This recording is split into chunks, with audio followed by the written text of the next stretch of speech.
We are delighted to welcome back a very special host for this evening. As TalkSport's England football correspondent, Faye Carruthers brings listeners and now viewers the latest news from inside the England camp. During England's progression to the final of Euro 2024, she brought us daily interviews with England players and squad updates throughout the tournament. She also hosts the station's Premier League game day coverage and is TalkSport's anchor for their award-winning Lionesses coverage.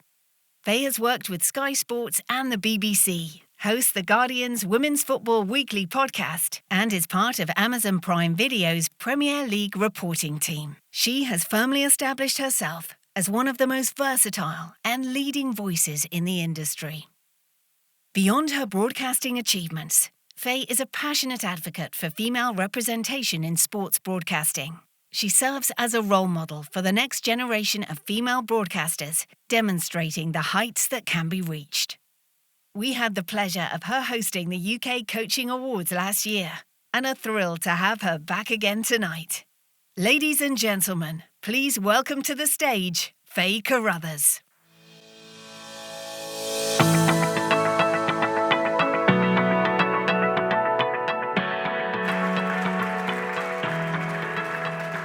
Thank you so much, and a really warm welcome to all of you. What a lovely introduction that was. It's a true honour to be hosting the UK Coaching Awards for the second year in a row. It was such good fun last year, and it's wonderful to be back here as well at the beautiful Queen's Hotel in the heart of Leeds. Let me start by saying a really big thank you to our Welcome Drinks reception sponsor, Howden Insurance Brokers, who are all celebrating with us tonight.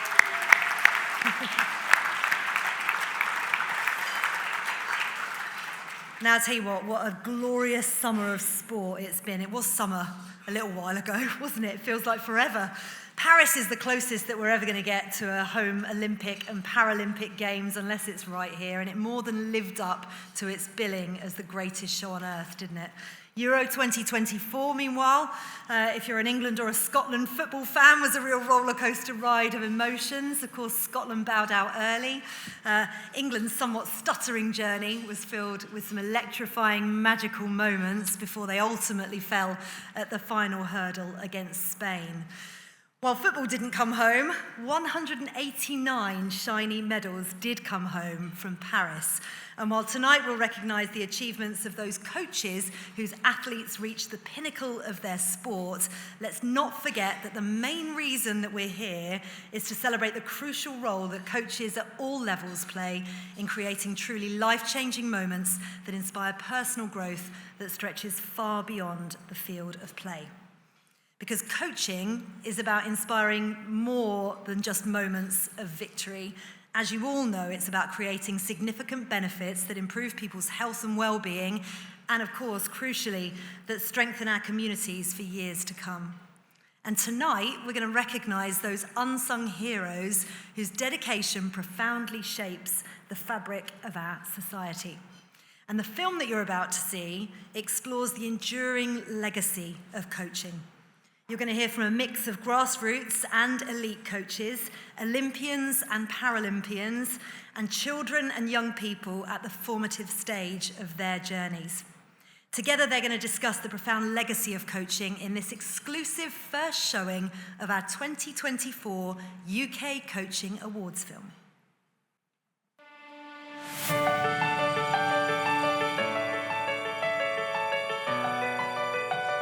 Coaching goes beyond improving athletic performance.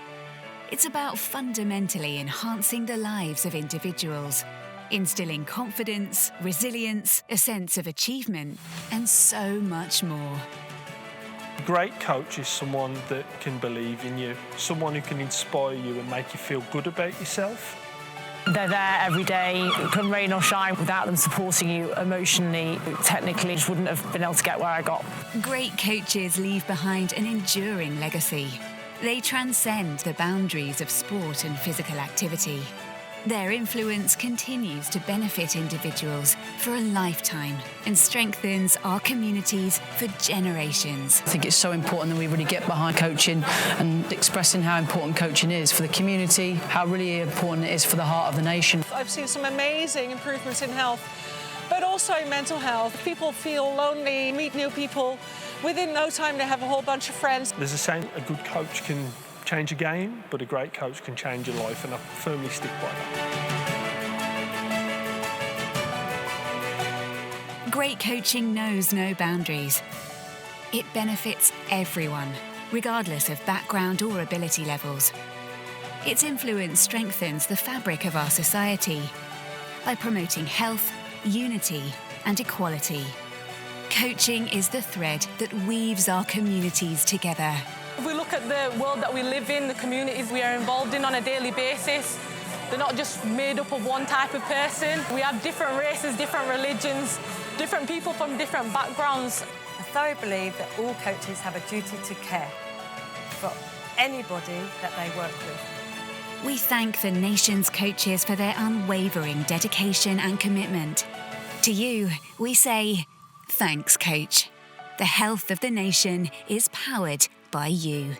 I feel very lucky to have Scott. He's not just my coach, we're family as well. My goodness, my coach has completely changed my life. He's more of a family member. I mean, my son calls him Grandad Mark. Thank you, Jack, for being a good coach. You made me laugh. I have lots of fun at football. I love my netball coaches because they are kind, fun, and they always make me smile. Thank you, coaches!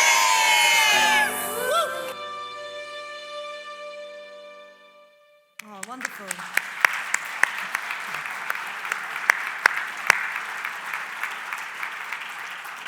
What a brilliant video, and a coach can change a life, and it's really exciting to be here tonight to celebrate that and to formally open tonight's proceedings. Please welcome to the stage the Chair of UK Coaching, Athol Duncan.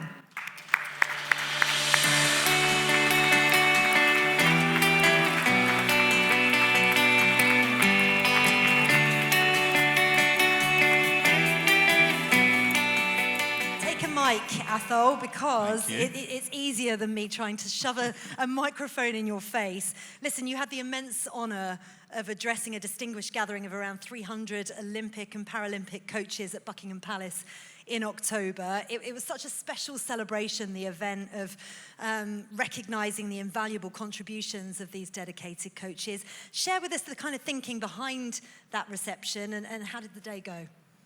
Well, I don't think we'd ever had an event like that before. So we'd never brought together the Paralympic coaches and the Olympic coaches.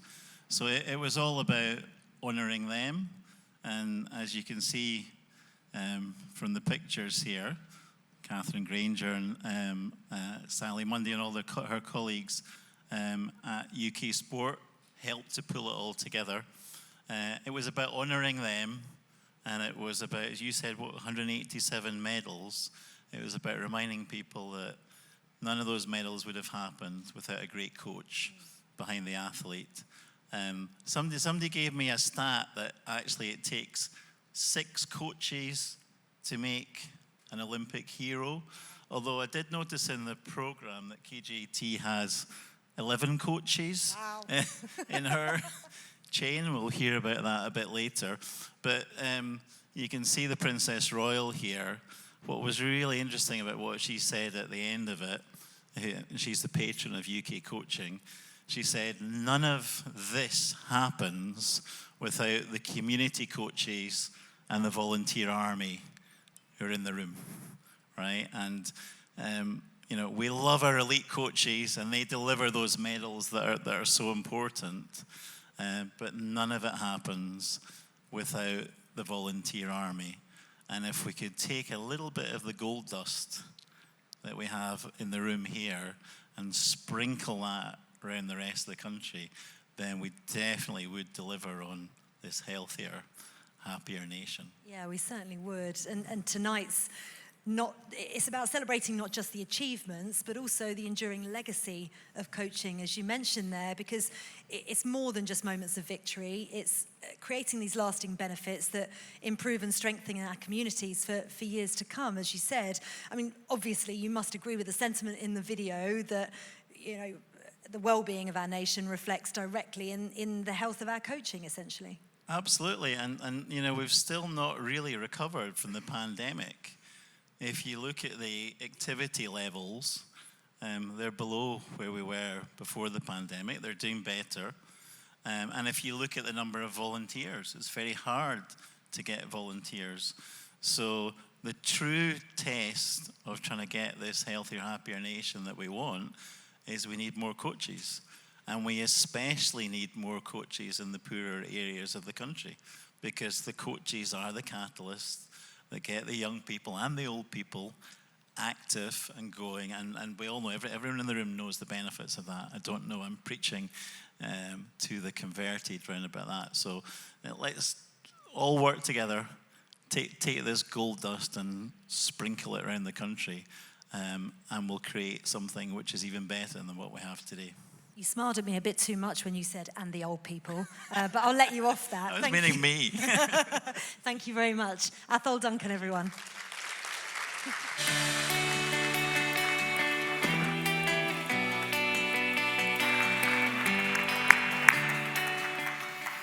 Right, let's sprinkle some of that gold dust tonight, shall we? I'm going to let you in on a little secret, because I'm going to be accompanied by not one but two special assistants this evening, and it's time to meet the first of them, who's ready to have an engaging chat with some of our esteemed audience members. That's you out there, so be careful, he's coming for you.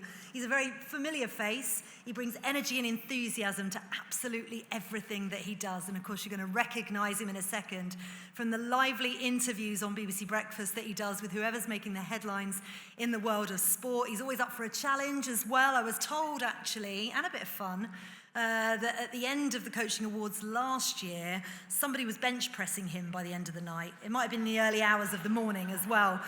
He's also no stranger to this stage. He's hosted these awards himself twice before. So please join me in giving a really warm welcome to the ever-engaging, always entertaining Mike Bushell. Yeah. Oh, thank you, Faye. Great to see everybody again. So many wonderful, familiar faces and some new faces as well. It's so good to be back. I really do feel part of the family here after all these years. And yes, the bench press did happen. Just shows that coaches never ever stop coaching, even in the wee hours of the morning. They were determined to teach me a new skill, how to be a human bench press, which I was very grateful for. I can now do it as parties wherever I go. Anyway, I do feel so at home here, because on BBC Breakfast, especially over the last 20 years, it has been my mission, my sole purpose really, often on a Saturday morning, to try and inspire someone off the sofa somewhere to try something new, to get active for the first time maybe, especially non-sporty youngsters. Because when I started doing the sport on Breakfast, so many people told me they didn't do sport because they got embarrassed. They thought they were rubbish. And this went against all I believed in terms of the grassroots sport, when it should begin, because it should be about play. That's what sport is essentially at the very beginning. Play, having fun with your fellow human beings and interacting, getting some social time, laughing with them, but at the same time, getting active. You almost don't know you're getting active because it's so much fun. And so I set on this mission to all these different sports that have tried to encourage people to get more active from a young age. And of course, it all starts, doesn't it, with that gold dust, with the army of volunteers, as Athol was saying, so important, and the PE teachers. Not just the PE teachers, but those volunteers who give their time up after hours to give that child or youngster that first experience of what sport can do. And one of the great organisations I've worked with over the years on things like the school games is the Youth Sports Trust, the Youth Sport Trust even. And I'm delighted to say the CEO of that is with me right here. Just sorry to interrupt your dinner. It's Alison Oliver. So here we are. Let me just get you in vision. There we are. Turn around.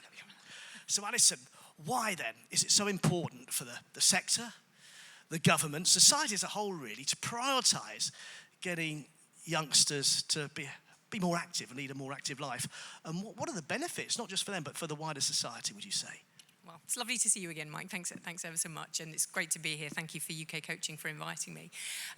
Well, we all know, everyone knows in this room, first of all, children have a right to play. So we must never forget that's enshrined in the rights of the child. And they're also born playing. But the problem is that the world today takes and sucks play out of children's lives. We live in a more sedentary society than ever before. So the role of coaches in maintaining that initial momentum, when, any of you that are parents will know children will not stop moving until we tell them in school, sit down, sit still, be quiet.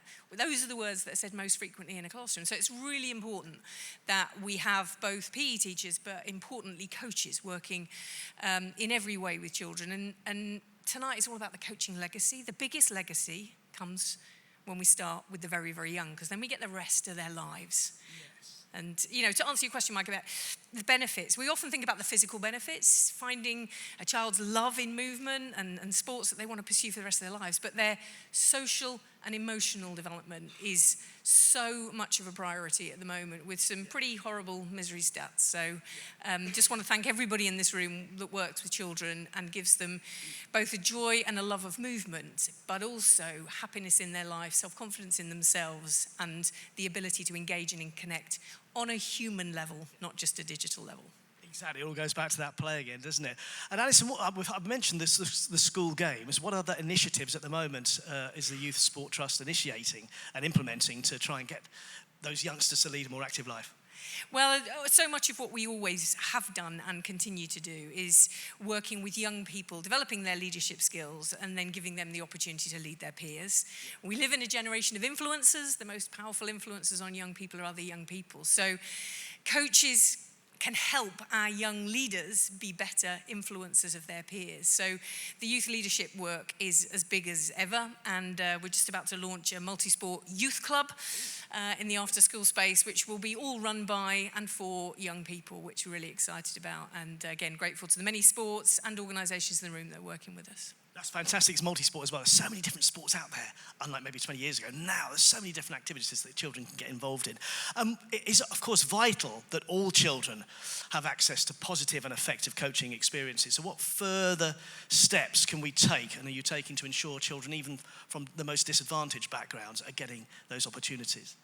Well, I think that's why we at the Youth Sport Trust are so passionate about the school environment, because not every child goes to school, I appreciate that, but the vast majority do. So I'm really hopeful that a new government with a review of the curriculum will see a more broad and balanced opportunity, and we'll see enrichment return to our state schools, and the opportunity for the community to come onto the school site, use the school site, many of which are closed, at the end of the school day. So there's so much headroom in the system, and I think that's where the biggest opportunities lie. But also, and I know UK Coaching do brilliant work on this, helping coaches understand young people today, because they are experiencing things that anyone who's not a child doesn't understand now. So trying to get in touch with the mental health challenges and how to inspire and engage young people today is so important.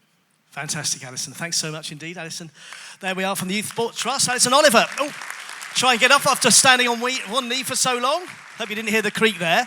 Well, we heard there about the impact and the importance on mental health, and we can speak to someone from Mind Indeed now, for someone who really knows about the importance of that from a young age. It's the youth voice consultant of mental health charity Mind, Risha Haria. Hello, Risha. And what's more, you're also on the judging panel for the Community Coach Children and Young People Award. So congratulations, thanks for helping out with that. So how do you find the judging process this year? How hard was it and how impressive were the nominees? So it was a great honor, first of all, to be a part of the panel, and just so inspiring as a young person to see all the effort that coaches put into developing young people's sporting ability, but beyond that, young people's personal growth and well-being. So yeah, just an amazing experience overall. That's fantastic, and thanks for being such an inspiration with that. The Children and Young People Award then is supported by the Children's Coaching Collaborative and also Play Their Way, that movement as well. In your opinion, why do you think does youth voice and all the pillars of the Play Their Way movement matter to you and also all the young people you're inspiring? So young people have a right to be heard, and I'm sure we've heard the term youth voice a lot lately, and to me that means engaging young people safely, effectively, and meaningfully, and giving them the agency to take part in decisions that matter directly and impact them directly. And I feel like this is something that fosters a meaningful connection and trust. And what's really important is also coming back to the young people and telling them how you're taking into account what they're telling you and how you're implementing it. Fantastic. Thanks so much, Risha. And we'll look forward to seeing you on stage later and finding out the results of your judging panel. There we are. Fantastic. Back to you, Faye. Thank you very much, Mike. I always think your proposal must have been amazing. You're so good on one knee. Lovely stuff. Thank you so much. I'm looking forward to catching up with all of you in the audience. Mike will be around speaking to you throughout the night. Don't forget as well to get involved on social media. We're talking about the youth of today, and that's very important, isn't it? Make sure you tell us what a great time you're having, if you are having a great time, which I hope you are already. You can use the hashtag UK Coaching Awards in anything that you post, and that would really help us out, because if you do post, you're not just helping celebrate those who are going to win tonight or the finalists that we have, you're also helping raise the profile of coaching in the UK, which is really important. In case you haven't connected to the hotel Wi-Fi, you can do so either through Queen's Guest Internet. You don't need a password for that. It's very simple. That's what I'm on currently.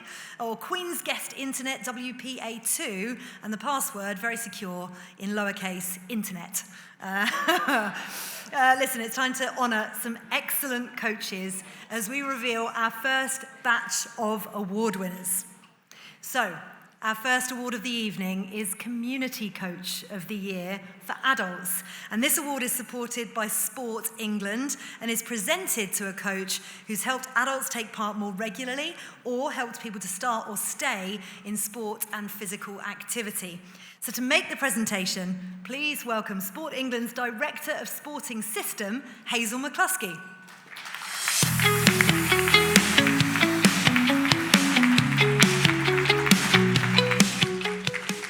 Hazel, let's have a quick chat before you give this award out, because you're responsible for leading Sport England's programme of change for the sporting system. That includes coaching and is aligned to Sport England's strategy.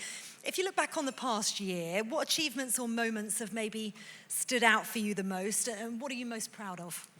So I suppose the first thing would be actually starting to talk about the sporting system. So it's been a year of change for me. I started at UK Sport, came back to Sport England, and I think it's been a time for us to really, at Sport England, talk a lot more about sport.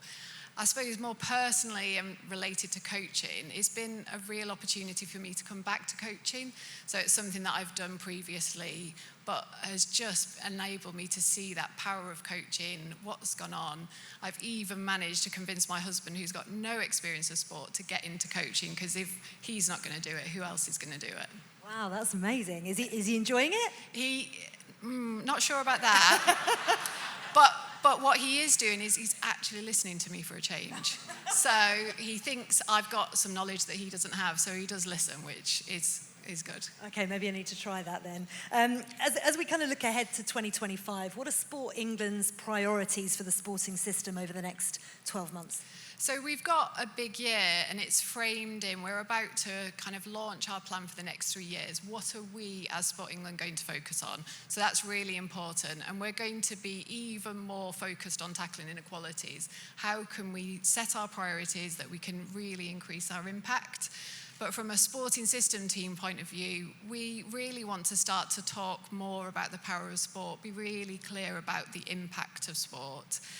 There'll be a big workforce focus as well, so we want to make sure that we are really talking about the experience of our workforce. So yes, we need more coaches, more volunteers, etc. But when they get here, we need to make sure they're having a good experience, because we believe that good experience will lead to a good experience for all of our participants. Brilliant, that sounds fantastic. Looking forward to 2025. Stay there, because you're going to be unveiling our winner very shortly. Let's meet, shall we, our first set of finalists.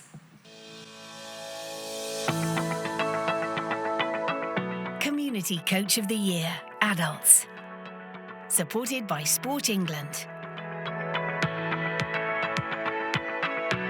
Elena Rodolfi, Swimming and Triathlon. From supporting participants to overcome fears associated with water to competing in triathlons, Elena's collaborative and empathetic coaching empowers her global majority participants to believe in themselves, transforming their relationships with exercise. Elena is also dedicated to driving change, addressing the underrepresentation of global majority people in swimming and triathlon. Aura Chacon Godoy, Multisport. Aura's holistic approach supports people from ethnically diverse communities to enjoy participating in sport and physical activity. Her sessions help eliminate barriers and increase confidence and levels of social inclusion. Aura's programs specifically for women are credited with making a significant difference to the lives of her participants. Claire Lampton, Multisport. A leader in her locality, Claire's football and multi-sport sessions emphasise fun and inclusivity, improving lives and strengthening community bonds in underserved areas. She draws on her own mental health experiences to support others, while emphasising the importance of community and the benefits of participation.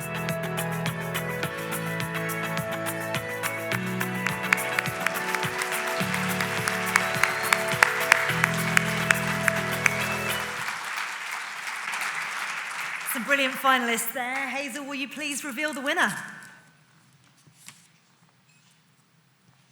And the winner is Claire Lambton.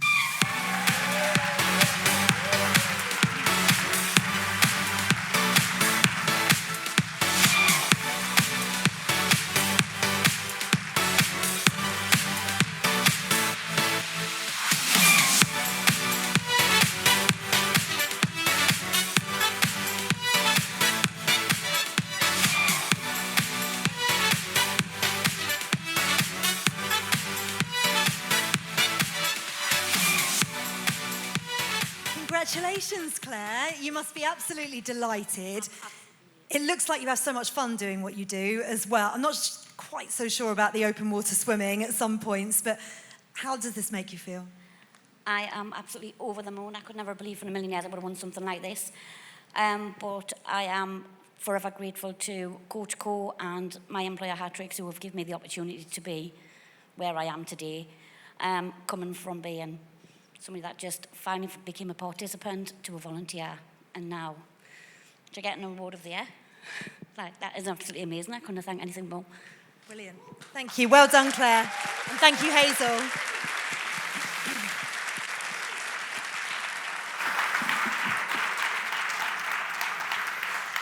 Wonderful stuff. Our second community-focused award is Community Coach of the Year for children and young people. And this one recognises the outstanding contribution of a coach who's helped children and young people meet their sport and physical activity needs and aspirations. The award is supported by the Children's Coaching Collaborative and Play Their Way.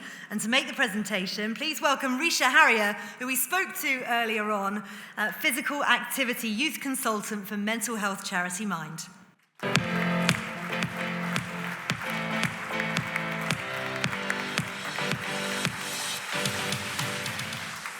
Let's meet our finalists.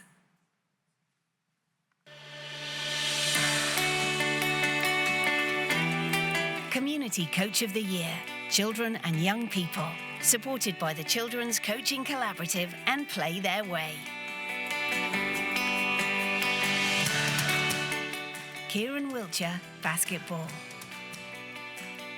Kieran, head basketball coach through Greenhouse Sports at Tudor Grange Samworth Academy, has become a trusted mentor, recognised for helping students navigate personal challenges. Working in an area with high levels of deprivation and social economic challenges, her programme provides a sense of purpose and belonging and nurtures students' physical, emotional and mental health.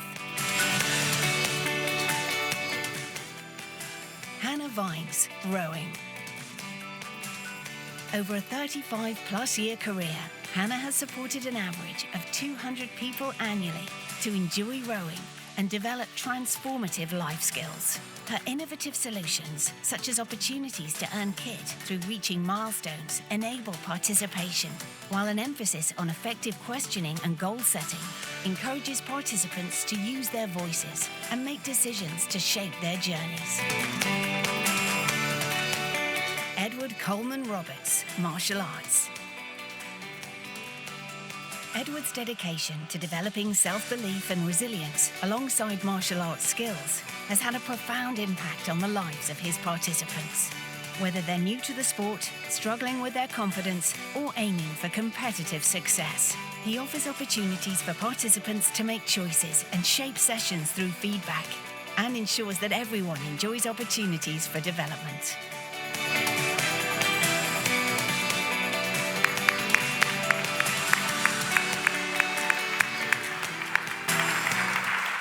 Some brilliant work being done out there. Risha, please reveal the winner.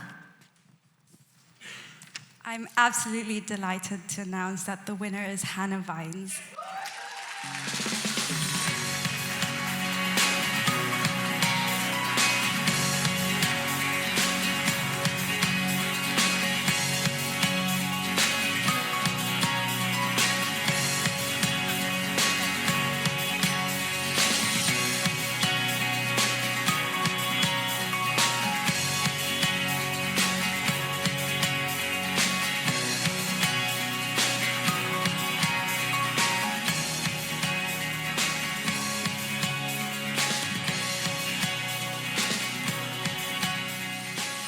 Congratulations, Hannah. I was trying to do some maths up on stage. I'm not gonna lie, I did it earlier on because I couldn't do it up on stage that quickly.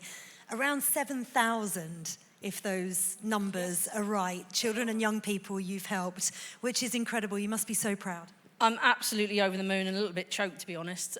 So yes, I am very, very privileged to have had occasions where young people have come back to me and said thank you. And I think that's, as Athol was saying, that's the gold dust sometimes. It doesn't happen when you're there. It's the years afterwards when young people come back and went, you know what, you did something for me that changed my life. That's incredible. Congratulations. What an amazing achievement. Thank you so much. And well done to Kyron and Edward as well for the finalists as well. Absolutely. Thank you very much.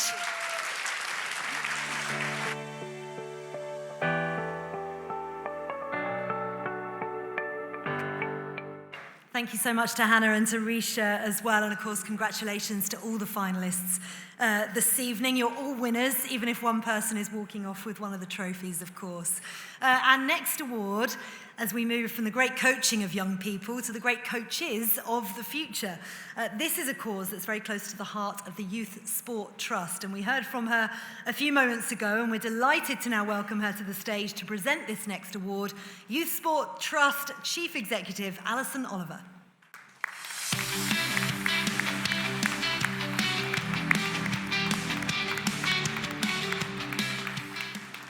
Okay, let's meet our Young Coach of the Year final three.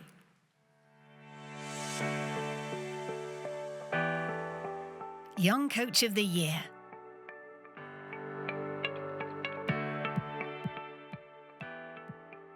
Jennifer Mendonca, boxing. Jennifer has enabled hundreds of young people in Bristol to shape their own futures by educating them with innovative coaching and imperative life skills. Her person-first approach offers a safe space and has built trust, provided support to individuals, and addressed antisocial behaviour.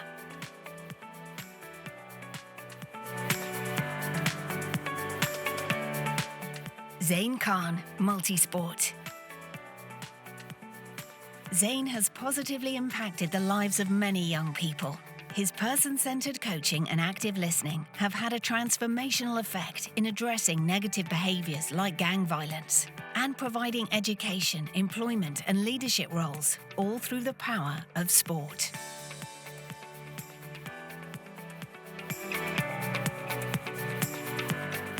Chauncey Taylor, multisport.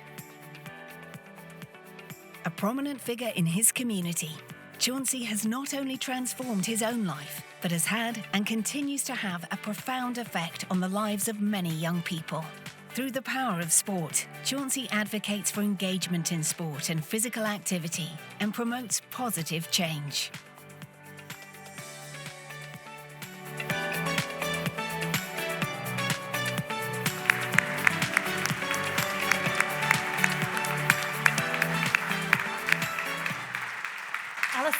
please reveal the winner?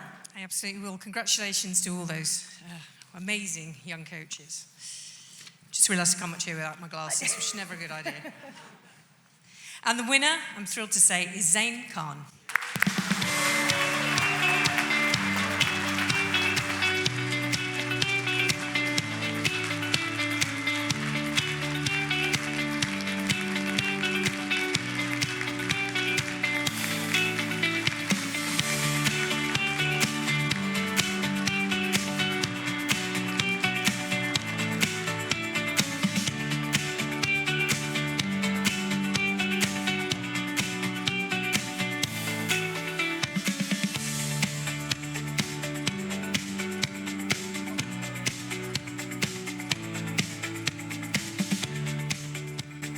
Congratulations, Zain. This must be incredible. You're having such a brilliant impact in the area that you live in on so many people. How proud do you feel to be holding that today? It's amazing. Honestly, you know, the competition for this award was immense. Like, I know Chauncey is doing amazing work, so just being nominated for this was great. So, well, you more than deserve it. Just give us a little bit of insight about what you're doing. So my new role is I set up projects in Allen Rock and East Birmingham. So I'm working to help with the youth unemployment, as well as using grassroots and multi-sports to engage young people. Wonderful stuff. Congratulations, Zain. Well deserved. Thank you, thank you. Thank you to Alison as well, of course.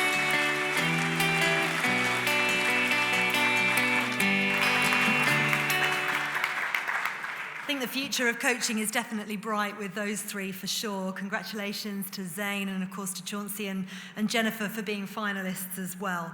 Up next, we've got the Inclusive Coaching Award, and this is presented to a project, a program, or an intervention that uses great coaching to get more people from diverse backgrounds physically active. Greenhouse Sports is a London-based charity that uses sports coaching and mentoring to help young people from disadvantaged communities to become active. So to present the award, please welcome to the stage the CEO of Greenhouse Sports, Don Barrell.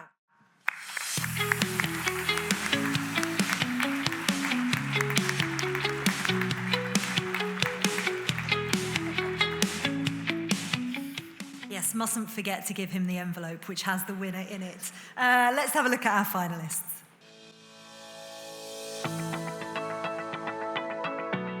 Inclusive Coaching Award.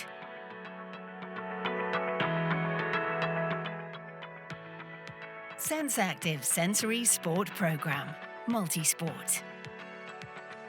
Created to enable people with complex disabilities to enjoy high-quality opportunities to play team sports, Sense Active Sensory Sport Program has engaged 432 participants across 24 sessions to date. One parent of a child who has selective mutism expressed amazement at how she had started communicating frequently during sessions.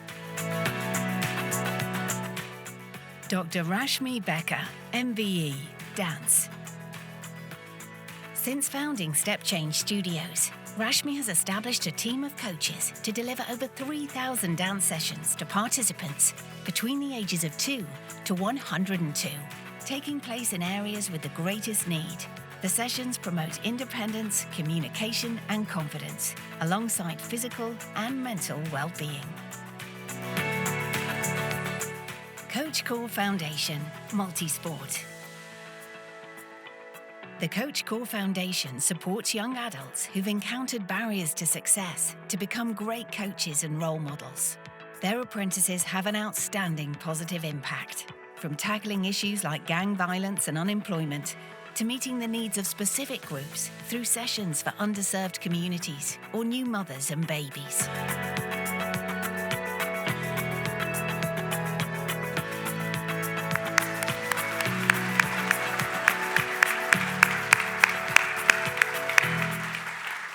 Good luck to all of our finalists. Don, will you please reveal the winner for us? I am delighted to be here and even happier to announce the winner is the Sense Active Sensory Sport Programme.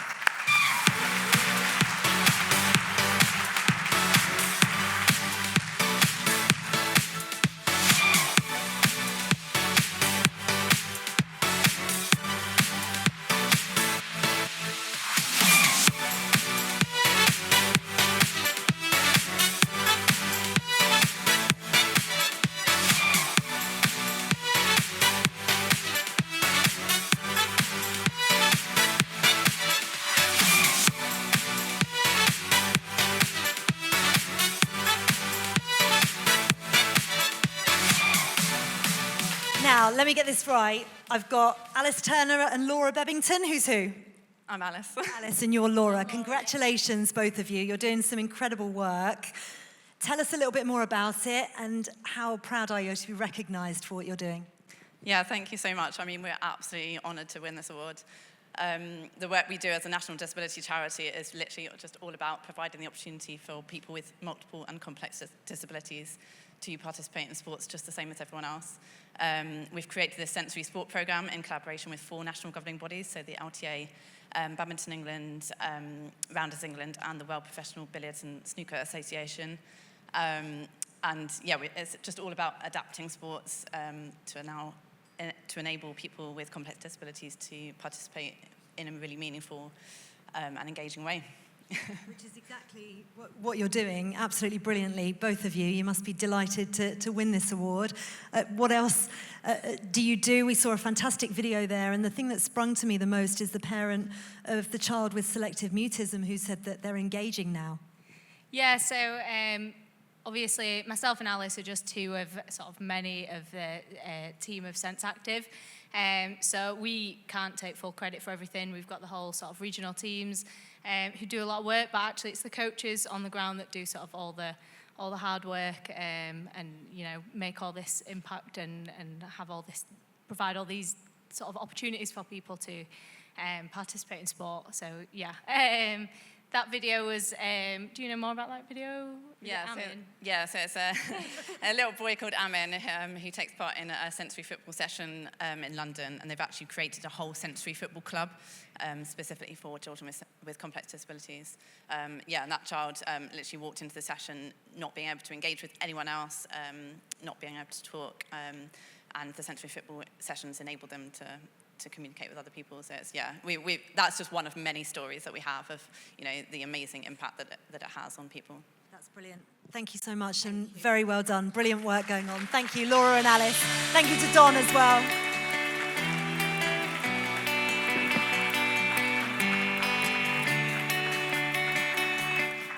Well, we've had some brilliant winners so far, haven't we, already? Congratulations to everyone, as I say, who's a finalist and also who's won. But tonight we're not just showcasing the very best in coaching, but as our last award shows, we're also highlighting the importance of diversifying the coaching workforce so that coaching leaves a legacy for everybody. Mike, I believe that you've tracked down somebody, I don't know where you are, Mike. Oh, you're just in front of me. And you've got someone in the audience with you who can kind of explore this theme a little bit more in detail. Who are you with? Absolutely, I don't have to get down on one knee. Because I'm very lucky to be sat next to Louiana, who is the CEO and co-founder of the amazing Let's Get Active. Before we hear about exactly what you're doing, just show how it started, because this is a lovely story you've been telling me about your dad, who you used to take to the park just to give you that love of sport from an early age. So I grew up in Peckham, South London, and I had a dad that never left my life, and sport was a big part of his life growing up.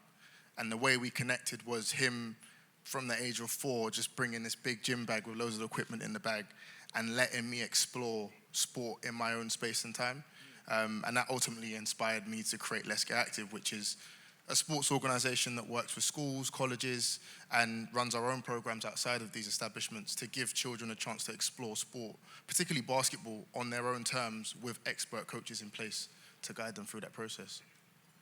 Yeah, that's brilliant. You were saying one of the important things was, one of the most important things, there was no rules. It was just play, wasn't it? Just explore, as you say. Now, you're directly involved now with encouraging and supporting coaches and clubs to ensure their environment is inclusive and diverse. Would you say, Louis, that progress is being made, and what sort of challenges do we still face on this? So I think you only have to look through the program to see that we are making progress. I think the difference in backgrounds and circumstances of the coaches that you look through this program that are nominated for awards speaks volumes. I think organizations, smaller organizations, are doing a great job of embracing diversity, but I think the issue and the barrier we face is when we prepare said coaches and said young people to be more diverse, are the higher up organizations, the larger organizations, the NGBs, the system partners, ready for this diversity, and do they have the environments that support diverse people from different backgrounds and circumstances? Yeah, absolutely fantastic the way you make that point, actually. And also, sometimes you get the feeling that some people confuse the concepts of diversity and inclusion. Can you explain the difference between the two and why both are important separately in creating a supportive and equal, equitable environment? So I suppose the simplest way to put this is the diversity refers to the people. So their backgrounds, their circumstances, what they're bringing to the table. And I suppose the inclusivity part is how we create space for them and how we create opportunities and how we give them a chance to be seen, heard, and contribute to whatever it is we're doing at that particular time. Fantastic. I know you got an early start tomorrow, haven't you? Because was it a group of 2-year-olds, 3-year-olds? Yeah, so we've got a nursery session first thing in the morning, so we're the first train back to London. That's brilliant. They won't even remember, will they, the time that they've been inspired into sport. It's so brilliant. They'll have this love for life because of it. And it all started as well because you were trying to get your younger brother into basketball. He kept going around to these different clubs and they wouldn't let him in because he didn't have any experience. Yeah, exactly that. So one of our flagship products at the moment, which is our weekend basketball program, came from my dad actually bullying me every Saturday to start a kids program for my brother. He struggled to find a local club. He was completely new to the sport. My dad's obviously known I've been involved in coaching for a while, so he just badgered me every week to start one. We did. He brought a few of his primary school friends down, and it's a program that's managed to grow from 5 kids to 30, and now we're delivering it across multiple sites in the city. So, yeah, we're really proud of that, and it started from, again, my dad's badgering. And a very grateful little brother. Thanks very much indeed, Louis. Fantastic what you're doing. Let's get active. Faye, so many inspirational stories already. Time, though, to get on to our next award. Yeah, absolutely. I have a 3-year-old, Louis, so, I might be coming down to find you in Peckham, although I do not envy you having to deal with a group of 2- and 3-year-olds tomorrow morning, first thing. Thank you very much for that. Our last award of this first half of the ceremony, that's gone quick, hasn't it, already, is the Online Coach of the Year. And this award recognises a coach who delivers great coaching online. So that's via social media, apps, or other online methods. Presenting the Online Coach of the Year award is Sophie Burton, who's Head of Insight, Evaluation and Workforce at the active partnership Energize Me. So please welcome Sophie to the stage.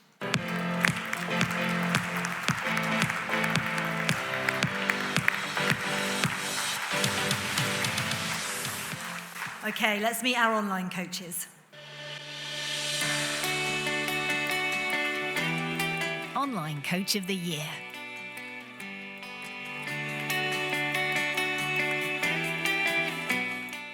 Louise Walden-Edwards, figure skating. With a strong understanding of the digital landscape, Louise has broken down technology and participation barriers and revolutionized access to figure skating and fitness coaching. Her all-inclusive sessions on Zoom have led to additional free-to-access content and forged friendships and community links on Facebook, Instagram, and YouTube. Robert Mays, indoor rowing. Robert's engaging indoor rowing sessions have cultivated a strong online community. His hybrid methodologies support and offer solutions to people of all abilities, enabling more people to try rowing and reap the benefits of participation, while accessible competitions and an emphasis on celebration help to build confidence and overcome anxieties. Valentina de Pascal, multisport. Valentina's comprehensive understanding of different online programs and apps has helped her to create a positive, inclusive coaching experience. Her versatility to educate and coach different groups, from school children to Ironman triathletes and women navigating perimenopause and menopause, is testament to her dedication to providing routes to activity for all.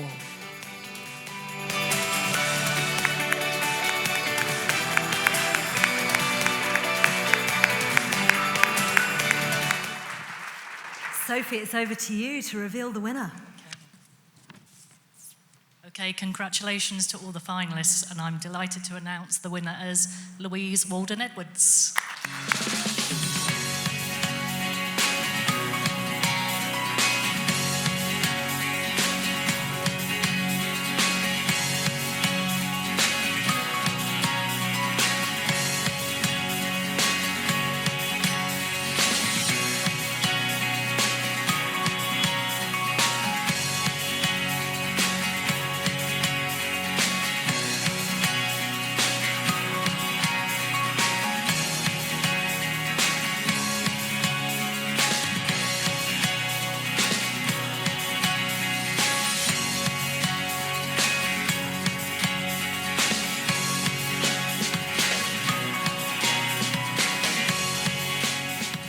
Well, you can tell you're a figure skater because I saw how you stood immediately, much more graceful than I am. Listen, I can see how much it means to you already. Don't apologise in the slightest. It's an incredible achievement. And who knew? Figure skating online. It's warmer. I know. You know what? I teach people exactly the same way I would do in person, with knowledge, with compassion, and with kindness. And we are changing lives, and I'm so sorry. Apologise. Well, it means a lot. They tell you I'm changing their life, but they're changing mine too, and I'm so full of gratitude for this. Thank you so much. Congratulations. Congratulations.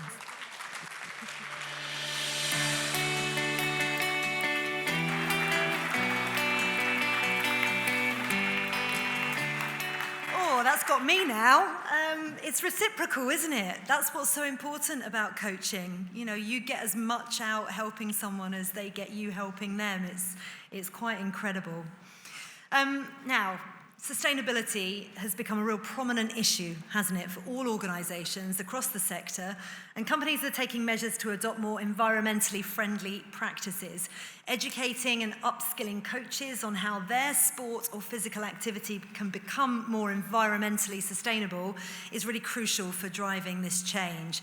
So, I'm not going to be able to give you much expertise on that, but someone else is. And to explain a little bit more about the launch of a brand new sustainability award, it's called, innovatively, the Green Award, for next year's UK Coaching Awards. Please welcome Michelle Bramley, who's a UK Coaching Board member and volunteer on the Coaching Advisory Panel.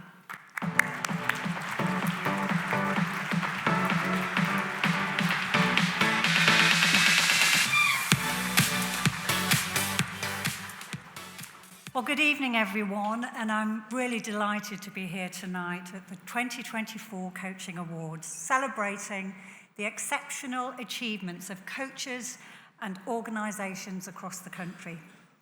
So this is a night where we not only acknowledge excellence, but also the opportunity to think about the future. And it's not just the future of sport and physical activity, but it's the future of our planet as well. And so tonight, it's a real privilege for me to announce the launch of a brand new award for next year. As Faye said, the UK Green Award, UK Coaching Green Award. This award has been born from the passion and commitment of UK Coaching's Environmental, Social and Governance Committee, for which I'm very proud to be the chair of, actually. And we will recognise organisations that are leading the way in driving environmental sustainability within coaching. So why now? Well, the timing of this award could not be more critical. We're seeing the impact that climate change is having on our planet almost on a daily basis. And the sport and physical activity sector, like every other sector, has a role to play in addressing climate change. So sport is uniquely positioned to inspire and influence with its ability to bring people together and to foster a collective sense of purpose. But we're also acutely aware of the environmental impact that our activities can have. So this is also a moment of opportunity. And as the coaching community, we have the chance to lead by example, not only adapting our practices, but educating and inspiring others, coaches, participants, and communities alike to make more sustainable choices. And Sport England's environmental sustainability strategy sets out a clear roadmap for how we can achieve this together, focusing on reducing emissions, promoting resource efficiency, and driving systemic change across the sector. So what does this award stand for? Well, the UK Coaching Green Award will spotlight those organisations, large and small, that have embraced this challenge with creativity, determination, and impact. This award will not just be about recognising those with significant financial resources, And while we'll welcome and we'll celebrate organisations with the means to invest in certifications and major sustainability initiatives, we're equally committed to recognising smaller organisations who, despite limited budgets, have found innovative ways to make a difference. So let's move to the criteria, the big bit. So what this award will be looking at is how has your organisation informed, educated or upskilled coaches to make their sport more environmentally sustainable?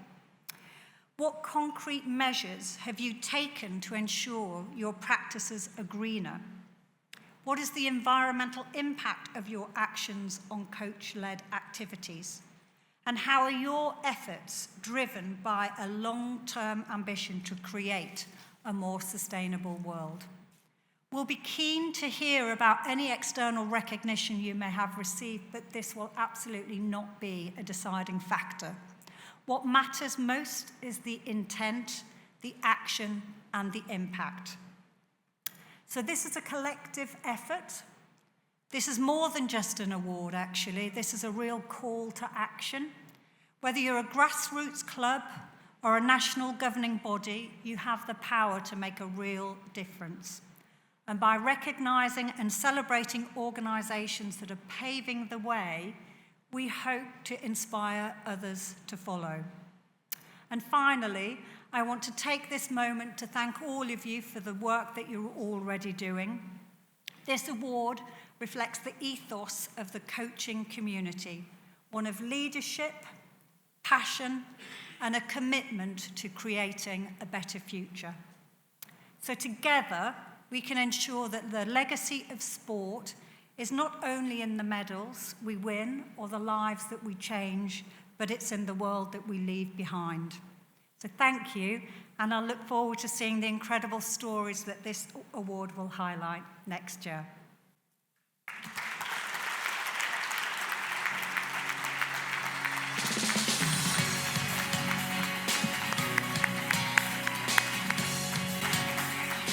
Brilliant stuff, Michelle. Thank you very much. I love that you wore green as well. It's a gorgeous dress. Absolutely, spot on. And listen, this is a call to action, and I'm going to ask you to do something over dinner because it's been a really exciting first half. I hope you found it exciting anyway. I certainly have. But it is time for us all to have a bit of a break and have some food. But it would be really great if you could take on board what Michelle has said and take a moment to discuss at your tables during dinner exactly what sustainability means to you and to your organisation. You could be winning an award next year in 2025. Share any initiatives maybe that you're passionate about or that are already having an impact. And we'll be back in just over an hour for the next group of awards. I promise I won't quiz you on what you talk about afterwards, but Mike might do. Enjoy. And welcome back to the stage, your host, Faye Carruthers.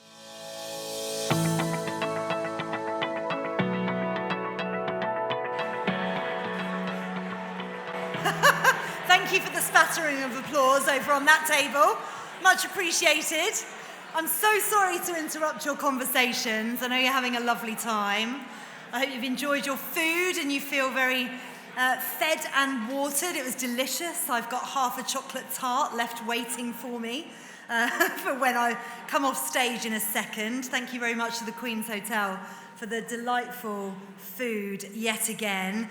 And also, welcome back to Mike as well, who is over in the far corner there. I'm coming straight to you, Mike, because I'm really curious about the conversations that you've had over dinner. Obviously, Michelle gave us a call to action before the end. What topics have come up during dinner for you?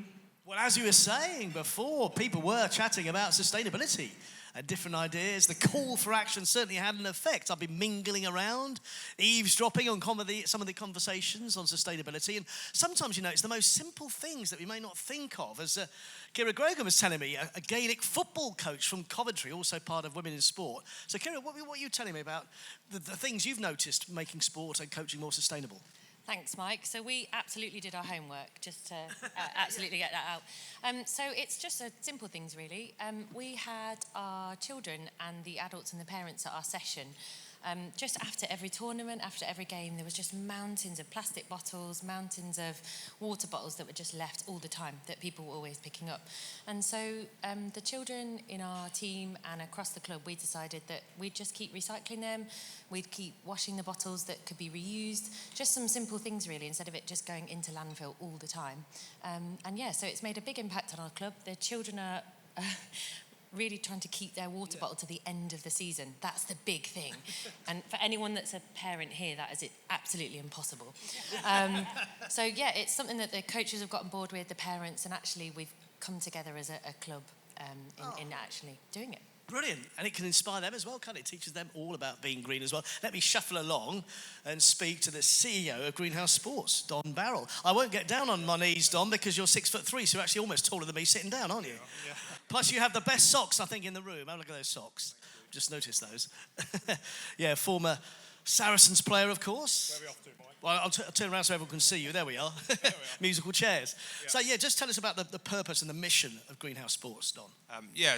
For 22 years, Greenhouse have been put in, well, we'll call them coaches. So, like Kieran, you saw nominated for an award earlier. They're a bit more than that. They're coach mentors into schools in the highest areas of deprivation and with the kind of worst opportunities for social mobility. So what they do is foster that belief. So quite often, I guess we have a core belief that it's not ability that holds kids back, just opportunity. Coaches like Kieran, what they do is spend time trying to unlock it. Sport is a tool for us. I don't think you particularly want to turn up for employability training, Mike, would you? You might need it after. Might need it after. Yeah.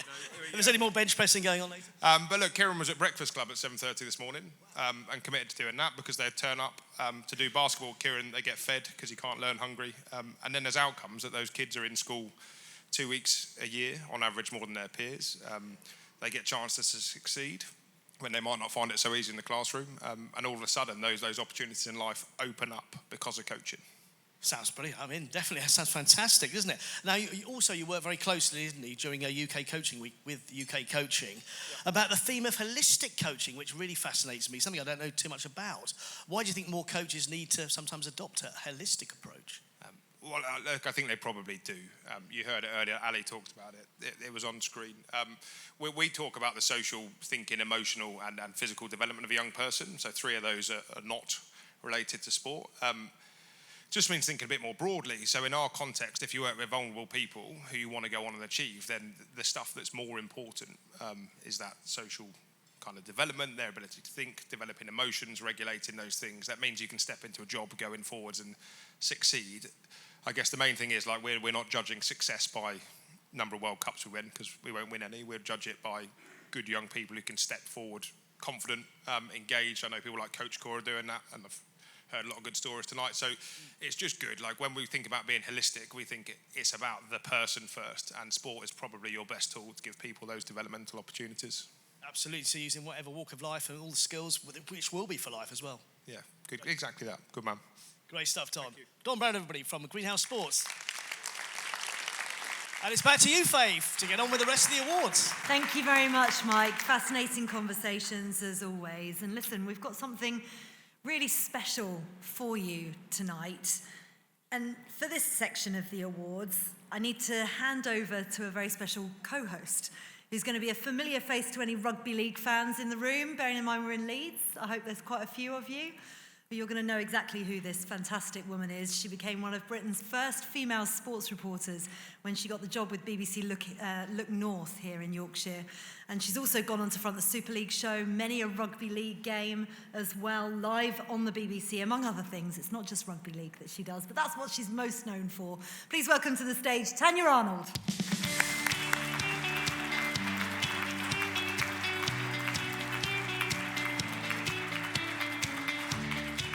Faye, thank you very much indeed for that. You can tell I'm a first-timer here because when they said that the dress code was black and whether the stage was black and gold, I took it very, very literally in terms of what I was wearing. It is fantastic to be here, and certainly in the day job that I did at BBC Look North, we did so much with community coaches and elite coaches, and what you do is absolutely fantastic, so it's been fantastic hearing those stories. But what we're going to do now, I'm going to take you back to Paris and to the Olympic Games, and 2 days of absolutely epic competition. Katarina Johnson-Thompson just blew us all away. They got to the 800 meters, the 7th event at the end of the second day. And once the numbers had been crunched, she needed to beat Nafi Thiam, the great Nafi Thiam, by 8 seconds to claim that gold. My God, she left everything out there on that track. Nafi Thiam just got in time to get the gold, but Kat finally had that Olympic medal. And behind every great athlete, as we all know, is a great coach. So please, could you put your hands together for Katarina Johnson-Thompson and Aston Moore.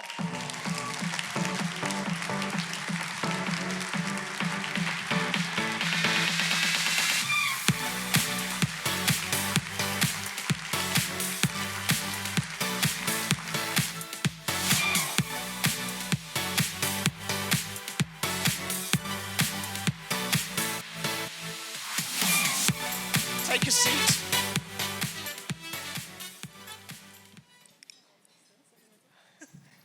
Kat, that 2 days to watch was absolutely incredible and gripping. And when you get to the 800 meters, what were you feeling about the 2 days and the event, or are you purely focused on what's about to happen? I think the 800 meters for me is the time where I truly compete. I feel like the heptathlon is one of those things where you are just working on your strengths, working on each event, trying to stay in the moment. And the 800 is the time where you know exactly what you need to do. And it's a privilege to toe the line and actually be in the race for a medal, which is something that I've been saying over and over again. I just want to have a chance. And in Paris, I actually did. And it's the 4th time of trying.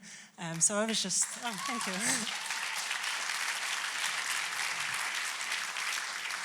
So yeah, we work so hard to have a chance in that moment, and we've done so many sessions to mean that I can like step up in that moment, and yeah, I was really, really happy and privileged to be there.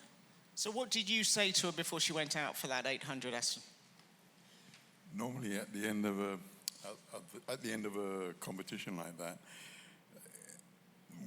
we literally sort of looked at, okay, we've got 6 seconds here. Do we stand a chance? How do we do it? We come up with strategies as to how we're going to do the race to try and literally run the legs off someone like Nafi. And we thought we had a really good chance to do that. We trained for it. All year long, actually, we knew that it was going to come down to the 800, so we knew that was going to happen. And we literally just came up with a strategy, which is literally run ahead of her and run away from her, basically. Yeah. And you so nearly got there, but I mean, the delight at finally getting that Olympic medal, and it feels like everybody's been on that journey with you, but we haven't, because it's been very much your journey. How do you reflect now on Paris? I'm just going to take it back to before the 800 as well, because I feel like that was such a moment that me and Aston shared, and I think the sort of race or the chase that we had for that first place, I think all came to head in the javelin, and it was so hard when, because my javelin there was 2 pools of the javelin. I was in the first, so I threw, and then Nafi was in the second, so we were like waiting to see what she would throw, and then I would know if I have a chance. And I remember sitting, looking at the results, like trying to eat, put my phone down, and Aston was just sitting next to me, so cool, so collected, so just like, it's just like a privilege and a pleasure to sit next to someone who's so experienced and will know what to do in any given moment. And I just remember going to the restroom and then waiting for you to come in and let me know what it was. And in that moment, you changed what should have been a sad moment. I was like, oh God, I've got 8 seconds to try and catch this incredible athlete, to we've got a chance, we've got 8 seconds, we can do it, we've been preparing for this moment. And that was all down to Aston, not me. She's so...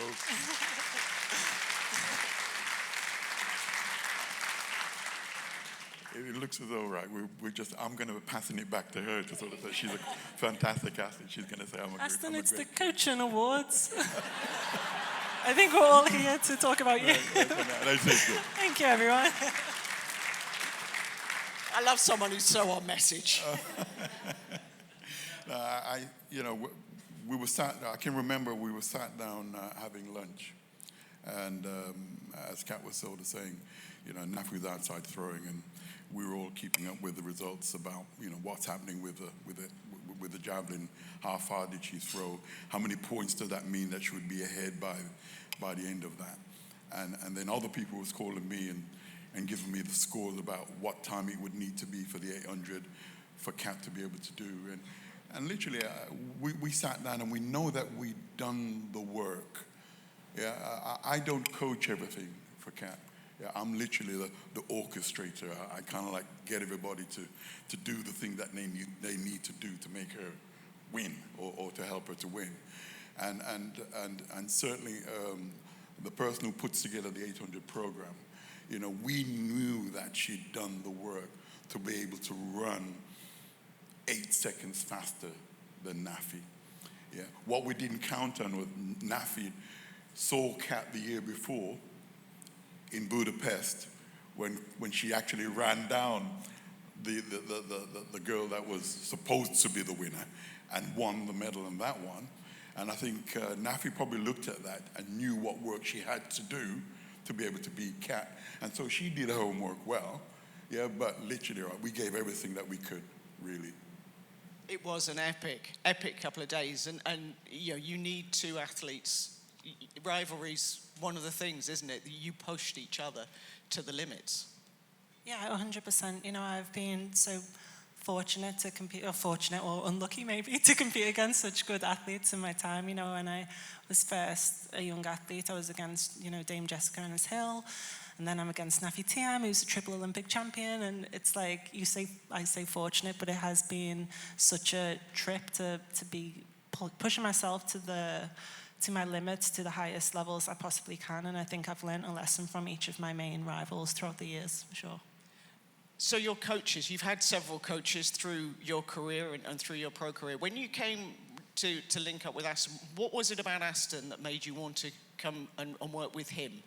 I'd worked with Aston in the past, so when I went to France, when I'd come and do some UK competitions, I'd worked with Aston once before in the past, and then in the Holden Camp of Tokyo, Bertrand really took a shine to you. I think he could see in you what I think resonates with him also, and Aston is the experience of throughout all the years he's been a coach, shines brightly for everyone to see, but I feel like his personality, I think we get on really well, and he knows what to do in any given situation, and I need somebody to take that sort of anxiety that I carry a lot of the time, and he takes that away completely. And I'm really lucky that we found each other in such a pivotal moment of my career where it could have went both ways. So when you started working with Kat, what did you identify as what she needed from you? Because she was already, a very decorated heptathlete. Yeah. I think, sort of, Kat came to me at a low moment, certainly in her career. And I must say that I did take a moment before I decided that I was going to take her on. I had to think this one through properly. But then did, and I'm really, really glad that I did. But what I saw, certainly in 2022, was an athlete who really, a lot had been taken out of the tank. If you talk about sort of, the energy that she had for the sport. She prior to 2020 Olympics, she was injured, and she got back very quickly to be able to compete in those Olympics in 2021, but then unfortunately got hurt again. And I don't think the coaches around her at the time really sort of appreciated that how much they've been taking out of her and not actually putting anything back in. And literally, after the 2022 season, for me, I recognize that literally what we need is a fit, healthy athlete here. Yeah, and that was the number one goal, to help her to be fit and healthy. And in so doing, also help her to develop and capture the confidence that she had as a youngster. Yeah, and the more confidence that the team has been able to offer and bring to cap, the better she competes. Yeah, and so those two things were the things that we brought to the table, I felt. I don't think it was like an easy thing to give me confidence in that time. Like, it was so many people were saying, you know, my injury was an Achilles rupture. Like, that's the end of most people's careers. A lot of people were talking about my age, saying, oh, maybe like the best has been. And a lot of people looked at me with sort of pity at a career that sort of could have been. And Aston was one of the very few people who saw me and just said, oh, actually, you're just a bit unfit.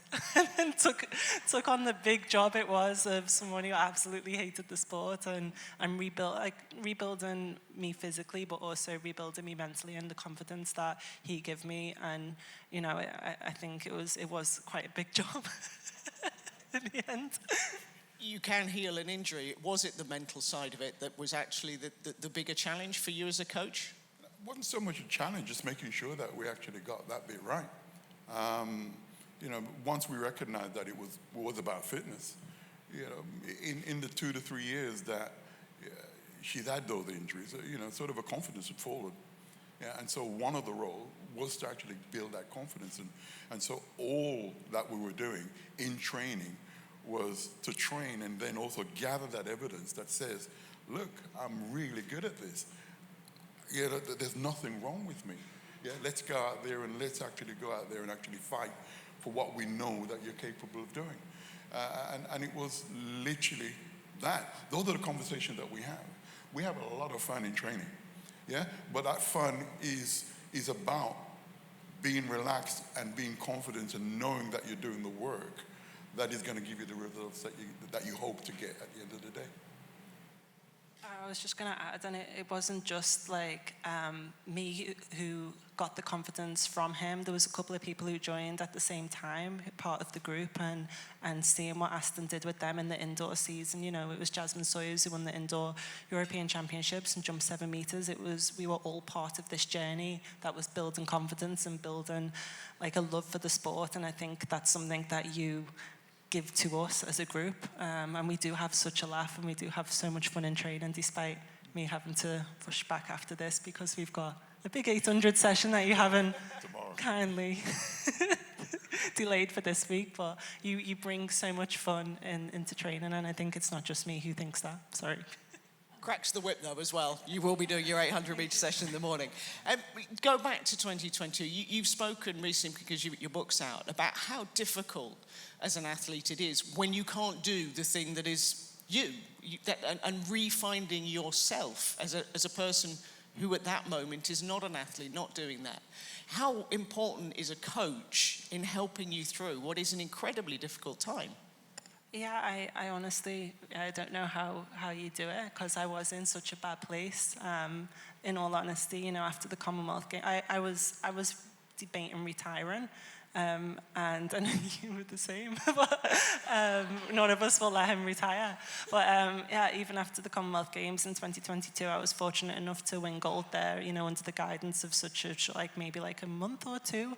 I joined Aston, and I had that instant sort of boost in my performance just off the back of no training, just being around the right people. And I had a thought to myself, like, oh, maybe this is like a good ending. We're in Birmingham, we're in a home games. Maybe, you know, it's not going to get any better than this. But, you know, Aston was the person who told me, you know, a positive thing about myself. And I'm so happy that we've had these last 3 years together, because, yeah, it's been some of the best moments of my entire career.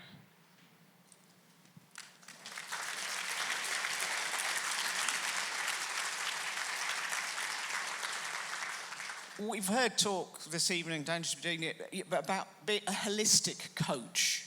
And it seems to me that a lot of the work you've done, yes, you know, Kat's performance in Paris and the PBs and all the rest of it, physically fantastic. But is it as much a holistic thing of working with the person, not just the events for you? that's one of my mantras, to be perfectly honest. So, of course, I'm an athletics coach. Yeah, and it's combined events, or it's long jump, or if it's triple jumping. But in effect, what I do, if I was able to distill some of what I do as a coach, is that I actually coach the person in front of me.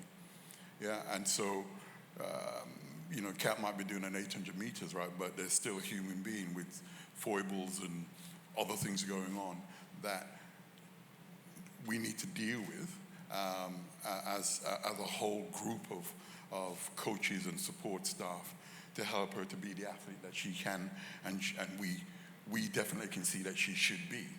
So my philosophy is actually I coach the person in front of me. I don't coach the event. Yeah, and so whatever that person sends to me or gives to me as an athlete, I deal with that. Yeah, so if she turns up and there's a confidence issue, I know that I have to deal with a confidence issue before possibly I can even deal with a physical issue. If there are issues in and around nutrition or whatever it is, right, we then have to deal with that.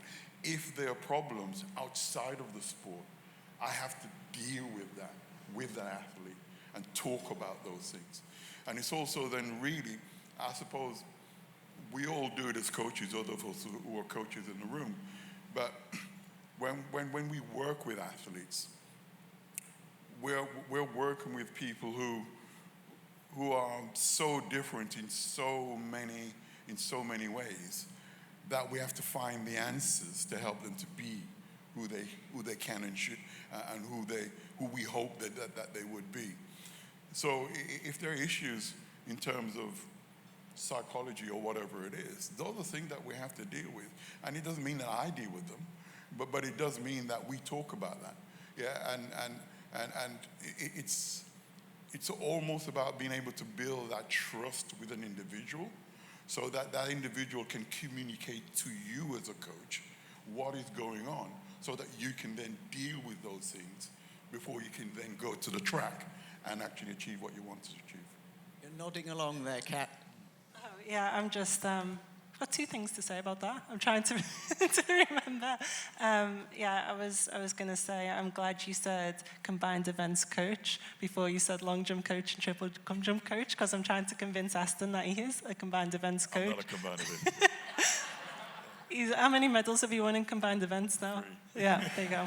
And not with me, like with others as well. You know, Kelly Sutherton, Louise Hazel in the past. So yeah, I'm just going to throw that out there for debate. But on a more serious issue, yeah, I remember when I first joined Aston, he was the person who asked about the sort of differences between sports psych and just like normal psych or therapy. And he was the person who made me explore that, avenue. And I think that that's helped me enormously, not just as an athlete, but as a person as well. You strike me as somebody who's fallen back in love with what they do. Yeah, completely. And I think it's just the people you surround yourself with. It was very hard to, as any athlete, to go through the lifestyle of it's just so brutal. Sport is so brutal, and that's why we all love it, because we don't know which way it's going to go. But when it's your whole life, it is very difficult to cope with the hard times. And yeah, I think who you surround yourself with is so important. You yourself have launched a foundation. How important is that to you, and how much are you taking from the coaches that you've worked with into that environment? Yeah, it's important. I think it was before, I think COVID was mentioned about the impact that had on sport, and particularly it was sort of eye-opening to me how difficult it was for me to train through those years as a professional athlete trying to go to the Olympics. So I couldn't imagine how it was for, that sort of age group that drop out of sport. So yeah, I opened that foundation back in 2021, 2022, and yeah, I think it's so important to be able to have just that opportunity to do what you love and compete, especially in that sort of age group where the chances of dropping out are so high. Will you go on to coach yourself and Aston? Do you think she should? Probably not, no.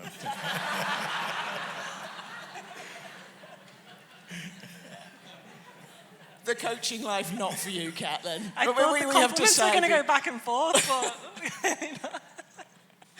that'll be a just no. We'll move that one on. So, you know, you are, in relative terms, relatively new in the relationship in terms of coaching. It's only been, 2 and a bit years or whatever. What do you hope you can still go on and achieve?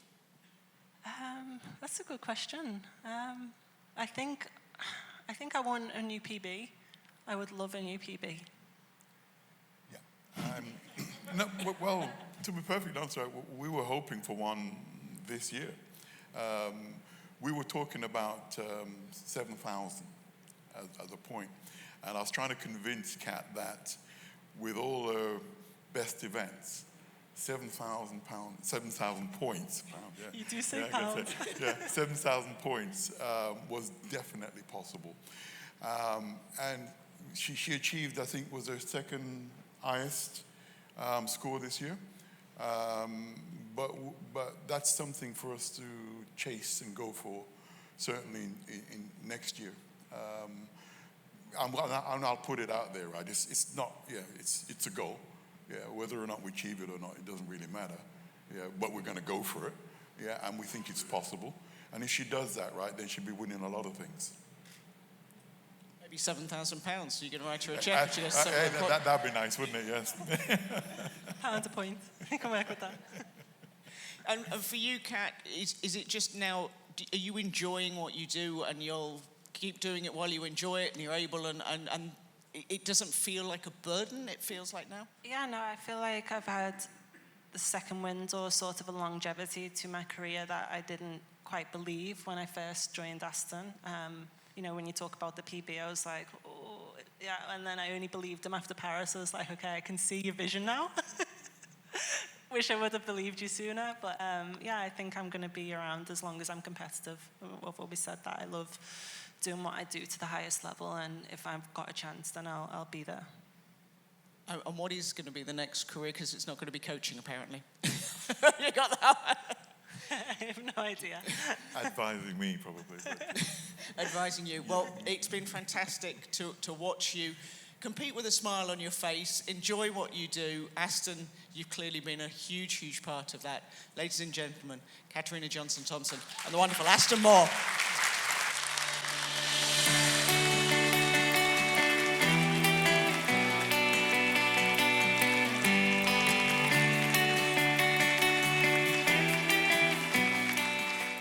Now I get to stay on stage for one very special award. It is the Great Coaching Moment of 2024, and it has been voted for by the public. We will reveal the winner in a moment, but these are the 4 nominees.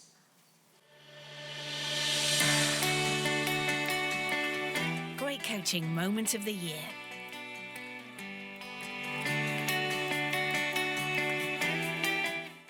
Adam Elliott. Alex Yee's Race of a Lifetime. A comeback for the ages in thrilling climax to the men's Olympic triathlon. Kurt Bogarts. Tom Pidcock's triumph from puncture to podium. Executing a daring last-minute overtaking manoeuvre to retain his Olympic cross-country mountain bike title in an epic duel. Paul Mosley. Hannah Cockcroft's golden double. Dominating the T34 100 metres and 800 metres to maintain her perfect Paralympic record and clinch her 9th gold. Trevor Painter. Keely Hodgkinson turned silver into gold. Sensational victory in Olympic blue ribboned event helps 800-metre runner join an elite club.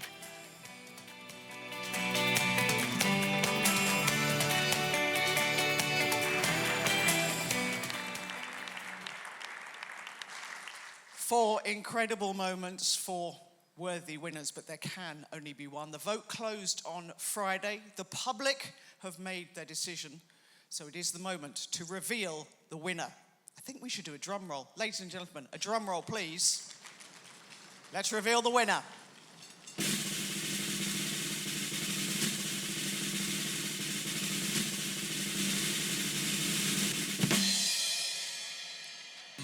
winner is Paul Mosley.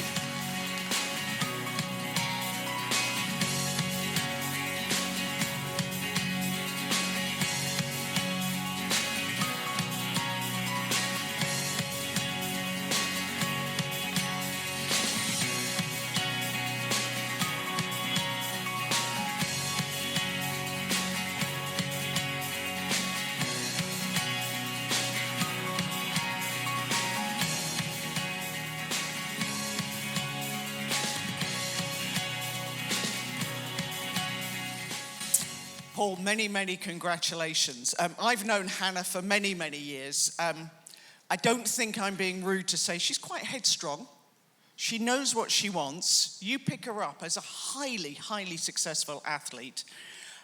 How did that relationship work? Well, I've known Hannah for 17 years, so it's one where I've followed when she moved on to different coaches. So we talk about the coaching chain and the people that have supported people. So I've worked behind the scenes with Hannah on multiple occasions, so the transition was fairly easy. She is headstrong, as you mentioned. She's a very determined individual, is the best way to explain. But also with regards to kind of knowing what her passion and what drives her, and that helps certainly myself with regards to just getting into her own understanding of what she's wanting to do, what she's wanting to strive for, and then how best I can help with that and add to that. So that's really been the philosophy to try and cope with the headstrongness.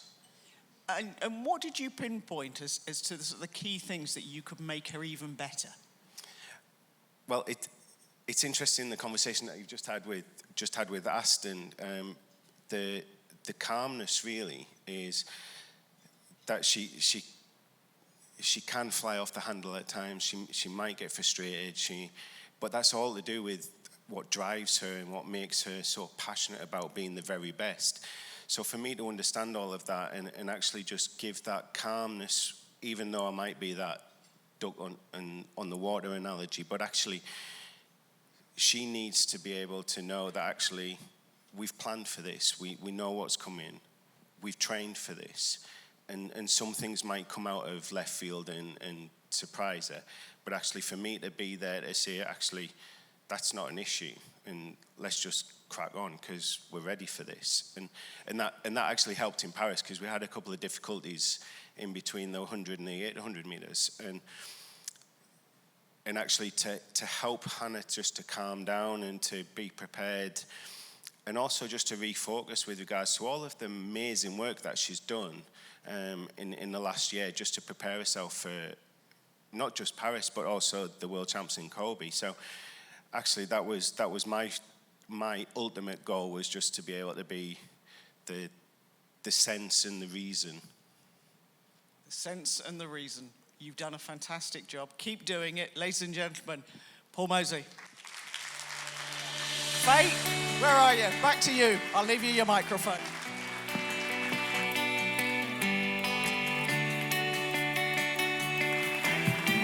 Wonderful stuff. Thank you so much. Brilliant work, Tanya. Thank you for that. Right, we've got some more awards to give out as well. Congratulations to Paul. Fascinating chat on stage as well with Kat and Aston. That was brilliant. And next award, though, is for the Coach Developer of the Year. And this award is for an individual who's made a significant contribution to the learning and development of coaching and individual coaches.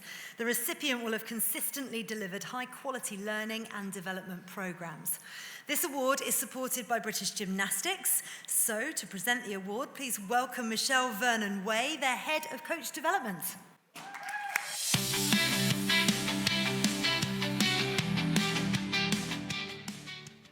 Okay, let's meet our finalists. Coach Developer of the Year.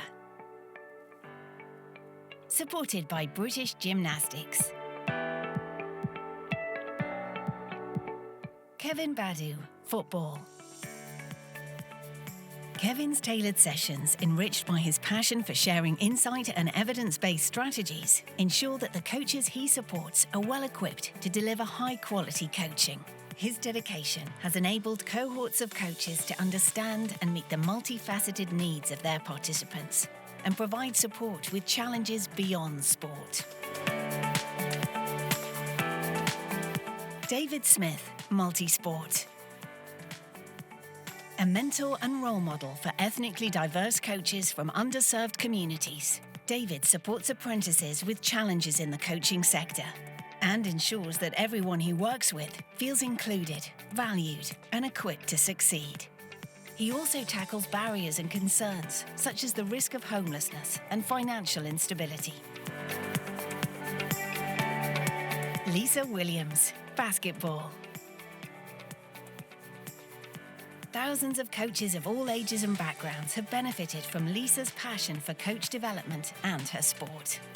She promotes insight-led, person-centered coaching while supporting equality within the sport, including by setting up programs that help to overcome barriers, enhance social cohesion, and support systemic change.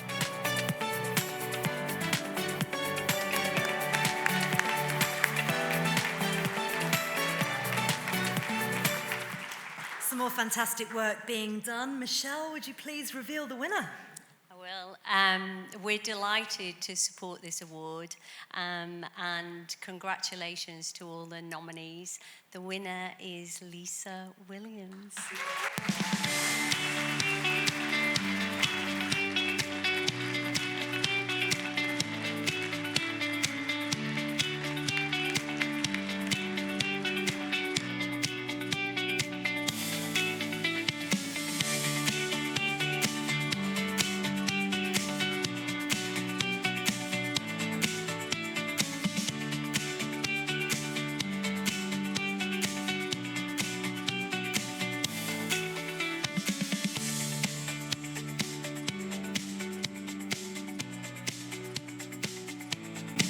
Lisa, congratulations.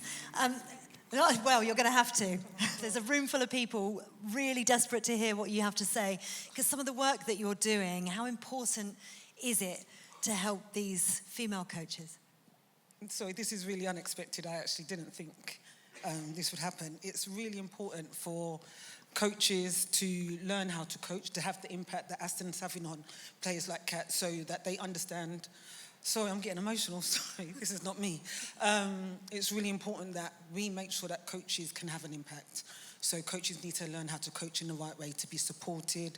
We're trying to do a lot of stuff with female coaches because female coaches aren't really heard, especially in a male-dominated sport like basketball. So it's super important that we give them the skills for them to be able to flourish themselves so that they can allow other people to flourish as well. And you're doing that brilliantly. Congratulations. Thank you. Thank you very much. Thank you, Michelle.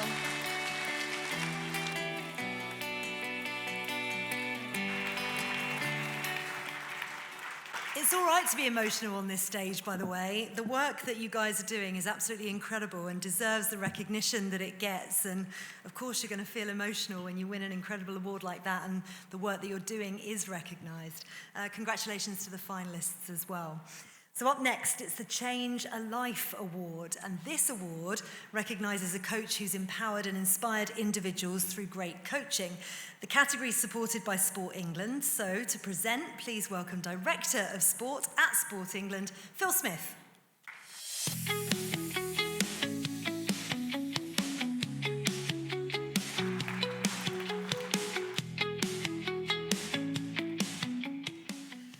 Okay, let's have a look at the finalists in this one.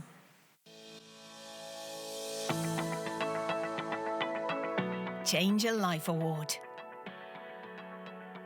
Supported by Sport England.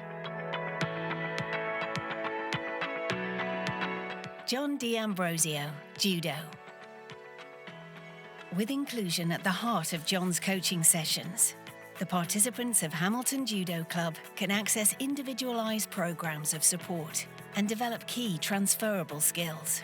Disabled and non-disabled people are inspired and encouraged to participate by this confidence-building, medal-winning judo coach. Dr. Nana Badu, Multisport. Nana's coaching and mentoring programs have greatly enhanced confidence levels and enriched the lives of participants from underserved communities. His inclusive and safe environments for women and girls, men experiencing mental health challenges, and people from global majority backgrounds provide opportunities for significant personal growth and a sense of belonging. Thomas Jones, cricket.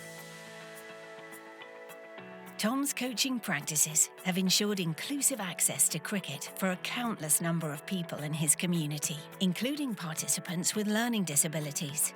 Lauded by guardians of those he coaches, Tom's person-centered, innovative approach and caring nature create a safe and empowering environment for all.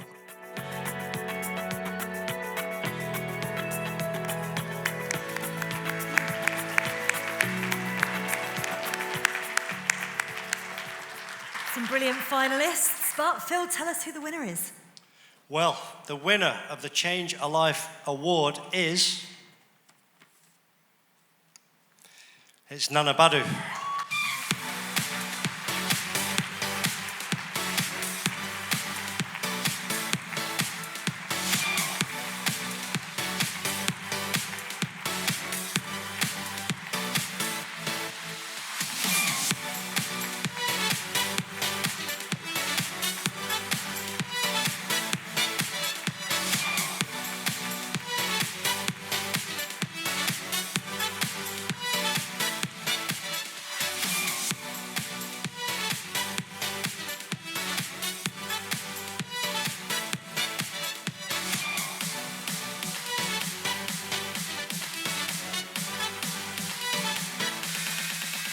Nana, huge congratulations, a huge smile on your face. The work you're doing is incredible. What does this mean for you personally? Thank you very much for this, and thank you, and congratulations to the other nominees as well. Sitting next to John over there, who's done incredible work as well. I'm going to go a little bit off script and really give this award to Eleanor, who is our swimming coach, who was nominated first. The reason why is because I wanted people to understand the impact that people do. So swimming for us in my community, particularly a black community, we have a couple of million people at the bottom of the ocean. And so when we talk about barriers, the layers in which she has to start from to convince that group to get into the water, not only to then learn to swim, but also go open water. She's been incredible. So really and truly from our community, particularly the black community as well, I want to say thank you for just being so natural and understanding and being cultured into that. So, Elena, this is for you. I know at the back and you're probably going to kill me after, but thank you so much. Thank you, Nana. That's such a coach thing to do, isn't it? Not take it on your own behalf, give it to somebody else's. Well done to Nana and well done to Eleanor as well. Congratulations. Thank you to Phil. Okay, on to our next award. Now, this recognises the achievements of a coach working with emerging and young athletes. So please welcome to the stage to present the Talent Development Coach of the Year Award, UK Coaching's coaching team lead, Emily Handyside.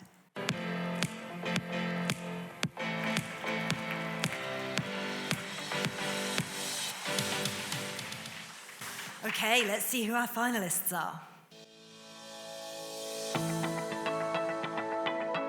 Talent Development Coach of the Year.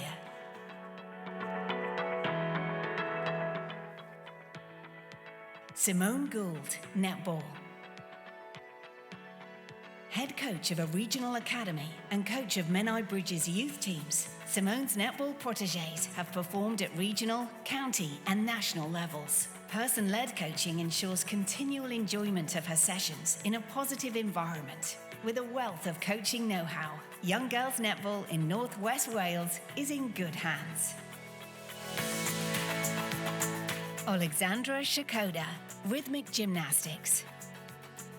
The safe and supportive environment of Alexandra's coaching sessions have enabled many young people to develop and thrive within rhythmic gymnastics. An impressive haul of championship victories and podium placings a testament to her development of athletes as they progress through the talent pathway.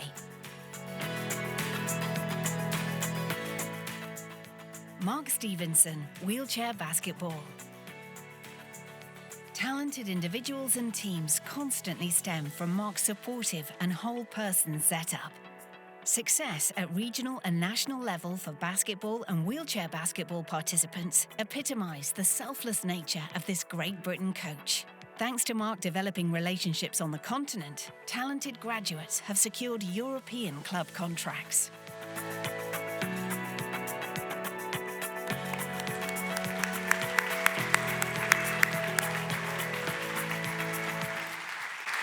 Okay, Emily, you have the envelope. Finally, I remembered to give it to you. Please tell us the winner. Congratulations to Mark Stevenson. Oh. Unfortunately, Mark can't be with us tonight. However, he has sent us this message.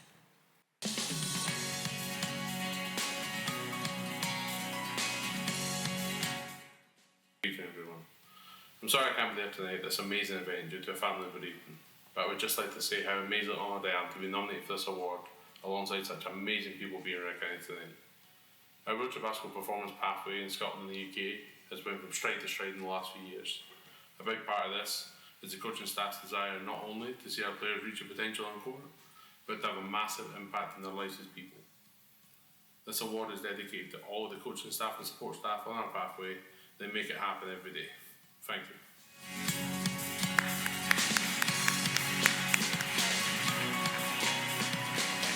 We will, of course, make sure that Mark gets his award. Thank you to Emily as well for announcing the winner and to all the finalists too. Right, next it's time to celebrate the achievements of a coach working at the highest levels of performance in sport. It's the High Performance Coach of the Year award.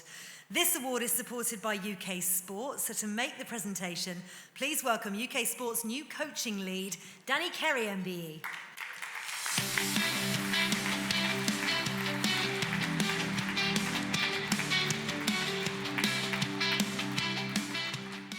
Okay, let's meet our final three. High Performance Coach of the Year. Supported by UK Sport. Trevor Painter, Athletics. With a medal-laden coaching career at national, European, world and Olympic level, Trevor's focus on those he coaches inspires, motivates and achieves. His impact at every level of athletics is outstanding, notably a hat-trick of medals at Paris 2024, including gold for Keely Hodgkinson and medal-winning performances from Georgia Bell and Lewis Davey.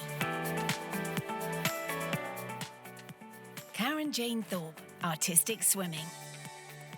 Artistic swimming would not find itself in the progressive position it is without the expertise of Karen. Her inclusive coaching philosophy has promoted wider participation in the sport and seen significant success, including a first ever Olympic medal at the Paris Games. Adam Elliott, Triathlon. Adam's innovative coaching practices have seen repeated elite-level success for the triathletes he coaches.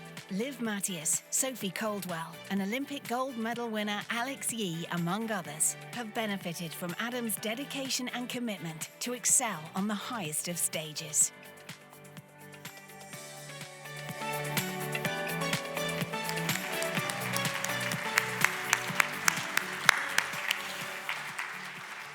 Okay, over to you, Danny. Who is the winner? Thank you, Faye. And just before that, can I say congratulations to all of the coaches. Brilliant, brilliant, brilliant, brilliant. And for all of those you support, connect, and recognise coaches, well done, brilliant, keep it up. And to UK Coaching in particular for hosting such a brilliant night. So thank you on behalf of UK Sport. So the winner is as follows, drumroll, Trevor Painter. Now, unfortunately, Trevor can't be here tonight because he's currently on a training camp in South Africa, working, unbelievable.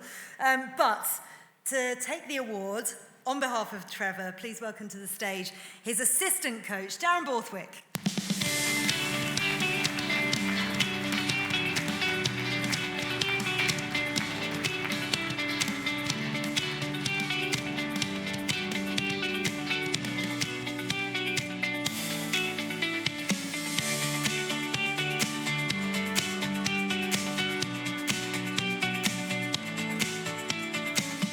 you very much to Danny. Don't go anywhere, Darren.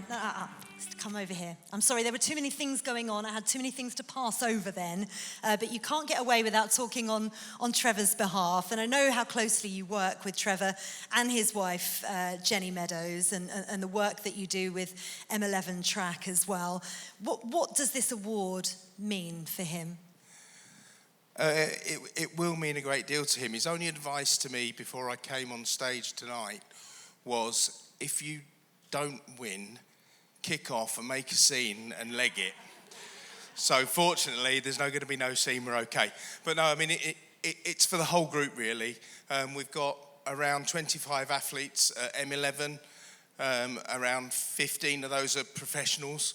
And then we support an academy as well, which is where I come in, so I don't get seen a lot, which is great. It means I can turn up at stuff like this and nobody knows who I am. So, and Trev and Jen take all the limelight, which is fantastic.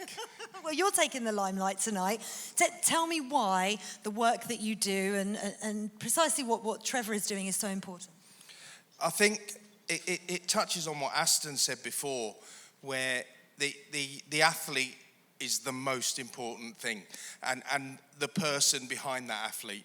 So we start there, we create an environment where the athlete can grow as a person first and as an athlete second. And if you get that growth, then they're going to succeed and they're going to be in an environment where they can flourish, and that's what we try and do. Which is exactly what you're doing, and you get to shine tonight. Congratulations on Trevor's behalf, Darren. Thank you. Thank you very much. Cheers. Thank you.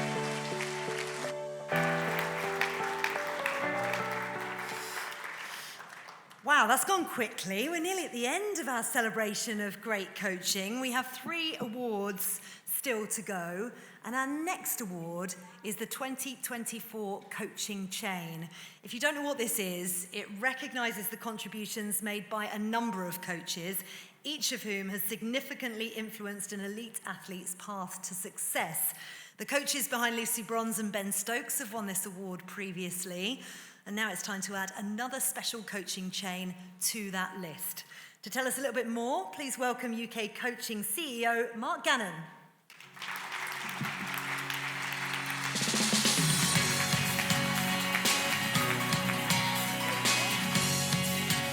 Listen, Mark, tell us why this award is so special.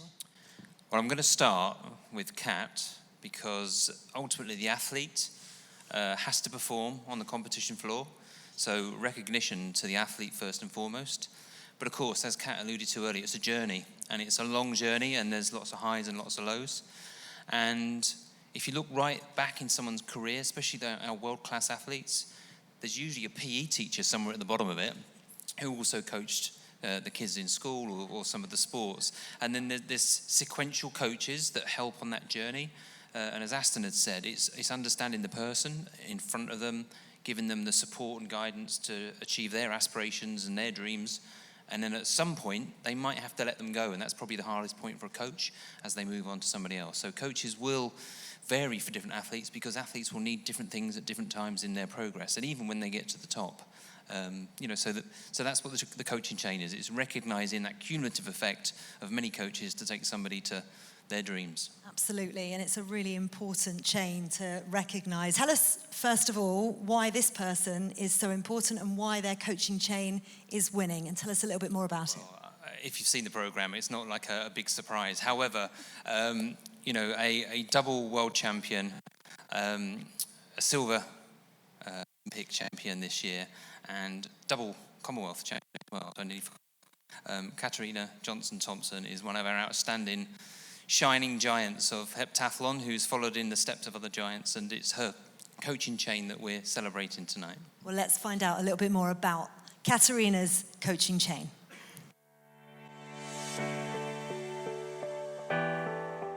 Coaching chain, Katarina Johnson-Thompson.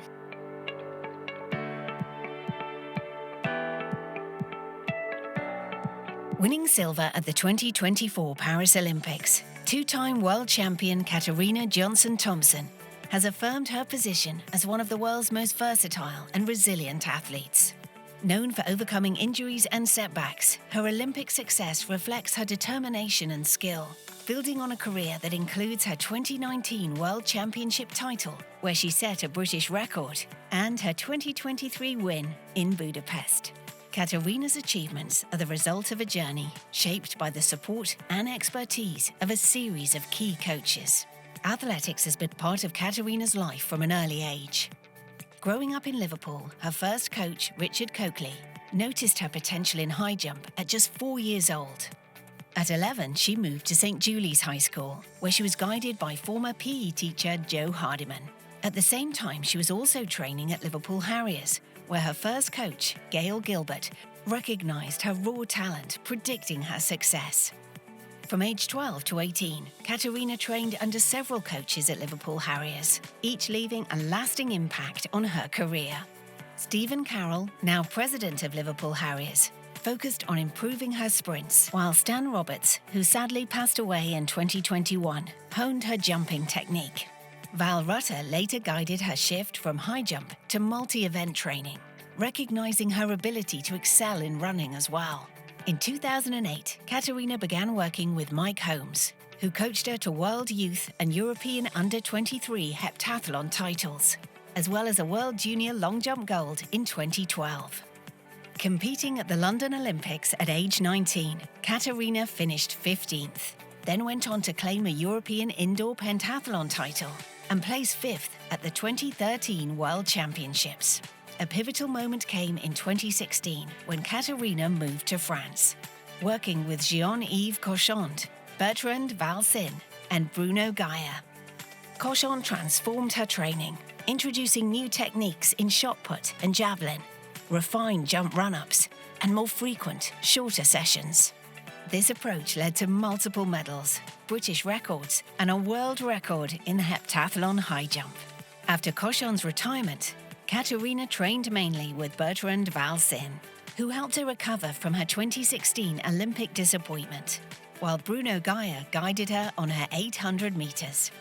Under Valsin, she won the 2019 World Championship in Doha, as well as golds at the World Indoors, European Indoors, and Commonwealth Games. Now back in the UK with Aston Moore as her coach, Katarina is focused on building her strength and resilience, particularly in the long jump after recovering from an Achilles injury. It was under Moore that she won her second World Championship and first Olympic medal. Each coach has played a crucial role in her journey, helping her achieve greatness and inspiring athletes worldwide.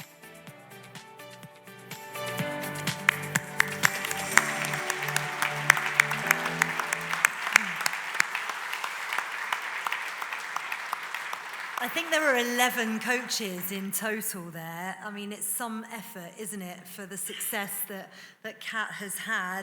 And I'm delighted to be able to welcome on stage 5 of those coaches, past and present, that have helped shape Katarina into the athlete she is today. So please welcome onto the stage Gail Gilbert, Val Rutter, Aston Moore, Joe Hardiman, and Richard Coakley.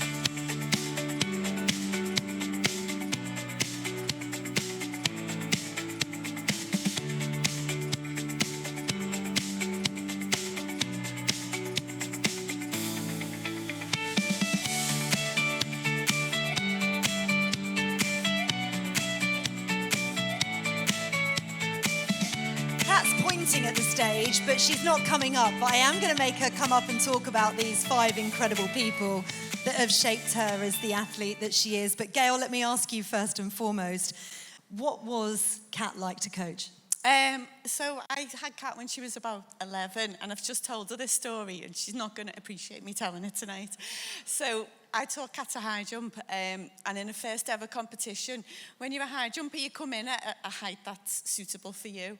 So I said to Kat, come in at 130, which was about right for Kat? And she said, no, I'm going to come in at the first height. And I said, but you don't need to. And she said, no, Gail, I want to beat everybody on every single height in the competition. So, so she was desperate to win then, yeah. You could tell that then. Did you know that she was going to achieve the things that she has done, Val? Katerina was always very unique, very determined, knew what she wanted to do. And I coached her for high jump, as Gail said, from she was 13, and then recognised she could hurdle long jump. So said, let's go to Exeter for English schools, pentathlon. We got there, booked a hotel, a big event. Katerina decided it was far too spooky, wasn't get out of the car, so we had to find another hotel. And the next day, she won English schools, her first pentathlon, and I just said, it's just an adventure. This is the start of a journey. And when I said those words, who knew what was going to end up? So amazing. It absolutely is amazing. Jo, I feel like we're learning a bit more about Kat here. Spooky and all kinds of different things. What stories have you got to tell us? I obviously had Kat from she was 11 till she was in sixth form. And I think the thing that was evident from a very early age, she had an amazing talent and she was going to go on to greater things, but she was always very modest about her talent. And then one of the questions that when she was interviewed before was what was she going to do when she'd finished her athletics. Well, I asked her what was she going to do when she left school, and she said, I'm going to do athletics. And I said, well, yes, I understand you're going to carry on and do your athletics and do great things, but what are you going to do as a job? And she said, that is going to be my job. She knew. She knew. Absolutely. Aston, you're obviously the latest link in the coaching chain. And when you were sitting down with Tanya earlier on and Kat, the big thing that I took out of that interview is the fact that Kat's got her love back for athletics again, which has been really vital for her. Mm-hmm. Well, I think when you become successful again, it's easy to start to enjoy yourself.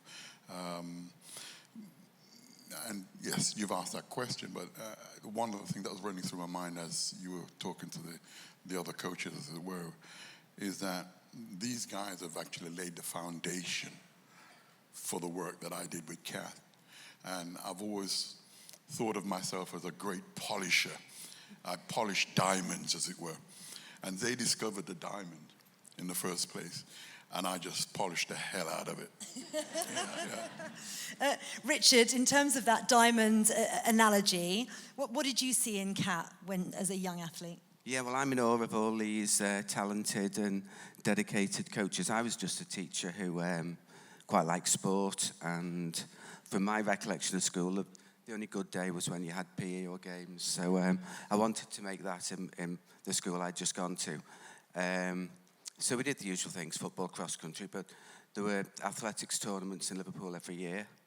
So we didn't have any equipment, so I made my own hurdles, borrowed or robbed or whatever, a high jump mat, which also the long jump pit, rigged up a high jump thing, and Katerina just jumped over it continually. And I think she won virtually every medal that she took part in from year 3 to year 6. Just an amazing athlete, but who knew then that she would achieve the great heights to achieve now? Well, she certainly did, by what Jo said. She knew straight away. Kat, I am going to make you come up on stage, Kat, because I want to hear, yes, please, I'd love to. Katerina Johnson-Thompson, everyone.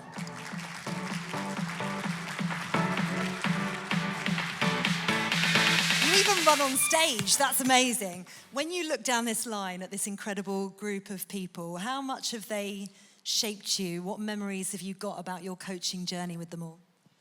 Yeah, I honestly wouldn't be where I am today without each and every one of these amazing people. You know, I'm going to say Richard, but Mr. Coakley. It made me sound so old, but we did actually jump over bamboo sticks instead of like an actual high jump thing, and that is where I started the whole sport, and that's where I fell in love with it. And Mr. Coakley was a year 6 teacher, but he used to always take us for athletics, and I remember I couldn't wait to get into year 6 because I thought I'd get special treatment because I was a good athlete, and I knew that you really liked that sport. But yeah, I have all of these people to thank. Aston, you know, I found my love for the sport, and we've had such an amazing adventure. Miss Hartman, Joe. I'm so thankful to you, and you forced me to do the cross country, which I hated at the time, but in actual fact, it's became one of my biggest strengths in the heptathlon. So I thank you for that. Val took me from, you know, high jump to my heptathlon and showed me what it was like to do like a full training schedule, and he was so dedicated. Me and my mum didn't drive when I was younger, so Val used to drive us home, drive us to all these competitions, and yeah, you were so dedicated and believed in me from such a young age. And Gail was the person who taught me how to frisbee flop. And now I can jump 198, and that's my biggest strength in my heptathlon. So yeah, thank you so much for showing me what I could be. And my whole life is athletics, so it's down to you guys. Thank you so much. Thank you to Katerina, to Mr. Coakley, to Aston, of course, to Joe, to Val, and to Gail as well. Katerina Johnson-Thompson's coaching chain.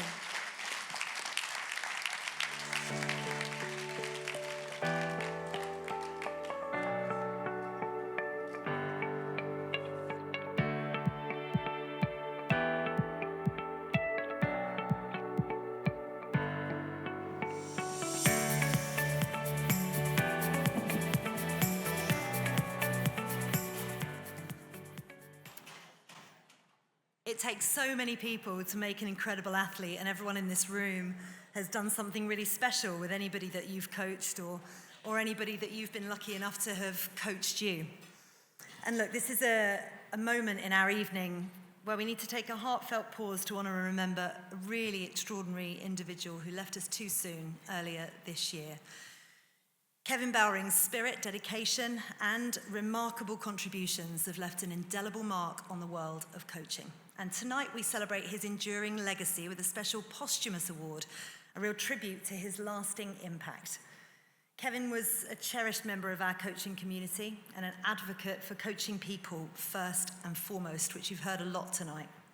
He was also a true friend to UK coaching, and his contributions as a former UK coaching board member and a volunteer on our coaching advisory panel have been invaluable. Former England Rugby Union head coach Stuart Lancaster was a dear friend of Kevin, and he sent us this tribute. Kevin Bowring was without doubt the biggest influence in my coaching career. His inspired appointment by the RFU in 2002 coincided with the beginning of the Regional Academy programme, and I was one of the lucky ones who happened to be appointed a Regional Academy manager at the time. His goal was to develop T-shaped coaches, with the horizontal axis being the breadth of your knowledge and the vertical axis being the depth. And he went out of his way to support and inspire each and every one of us. His coaching family tree has grown significantly during the 20 years we knew him. It's expanded into UK sport and UK coaching, and I really think he's been a pioneer for coach development in this country. I cannot think of a single person who's had a bigger influence on so many people. His untimely passing is a tragedy, really, and he'll be missed by very many people. I think this award is an amazing testimony to him and what he's achieved, and I thank UK Coaching for providing it and giving him that honour. Well said, Stuart Lancaster. UK Coaching's coach programme and pathway manager Chris Porter was also one of the many people whose life was touched by Kevin. So please join me in welcoming him to the stage, along with Kevin's wife, Dr. Wendy Bowring, and their son, Ben, to present them with this special posthumous award.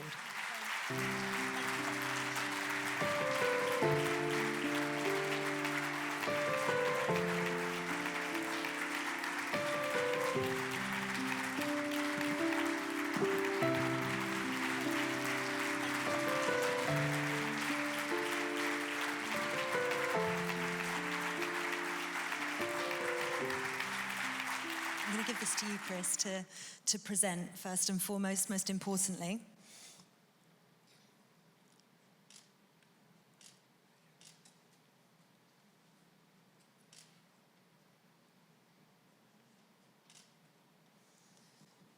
Deepest condolences to you and your family, Wendy and Ben. Thank you so much for being with us tonight.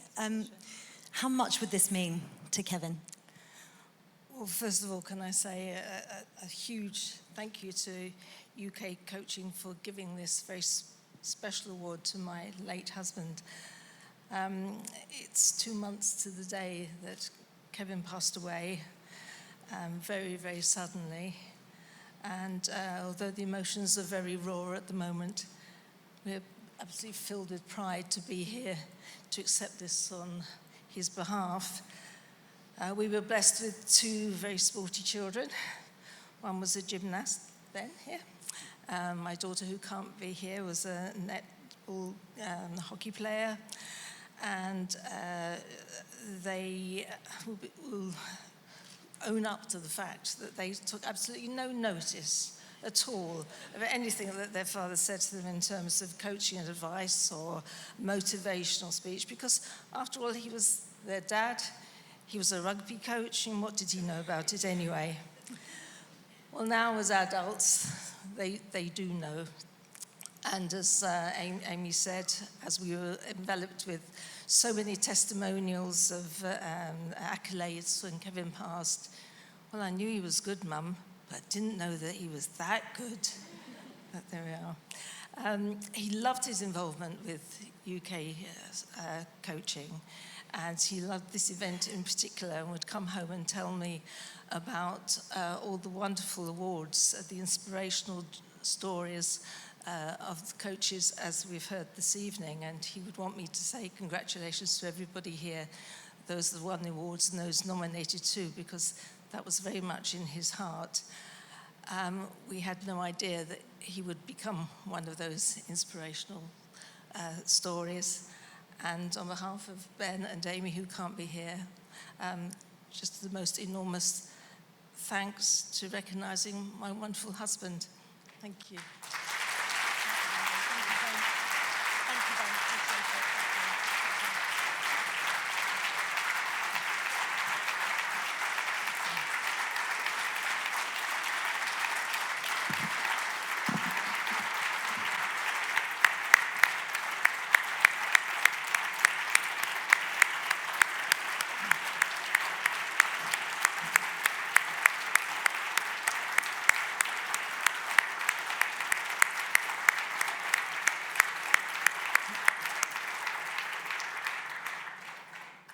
Well, Kevin's legacy is truly remarkable, isn't it? Thank you for that standing ovation, and thank you so much for speaking so well, Wendy and Ben, in such difficult times just 2 months ago. Thank you, everybody, as well. It's been an amazing evening, hasn't it? Not quite over yet. It is time for the final award of the night, and the Lifetime Achievement Award is presented to an exceptional candidate in recognition of their achievements through a lifetime of great coaching. So to present our Lifetime Achievement Award, please welcome to the stage Snow Sport England Senior Tutor and Head Coach of Gloucester Adaptive Skiing, Richard Barber.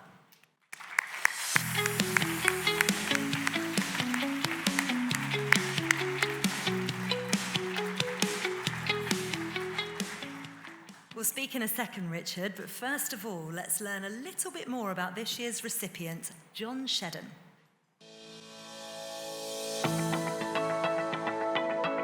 Lifetime Achievement Award.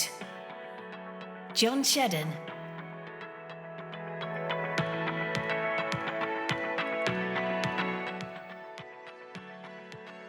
You need to know what a huge influence you had. These words from a fellow coach capture the essence of John Shedden's legacy in UK snow sports. For over 5 decades, John has been a transformative force, revolutionising the coaching landscape. John's many achievements include creating access for children to learn to ski on local artificial slopes and pathways to personal and international excellence, including Dennis Edwards and Nick Fellows, Sarah Lewis and Hayden Scott.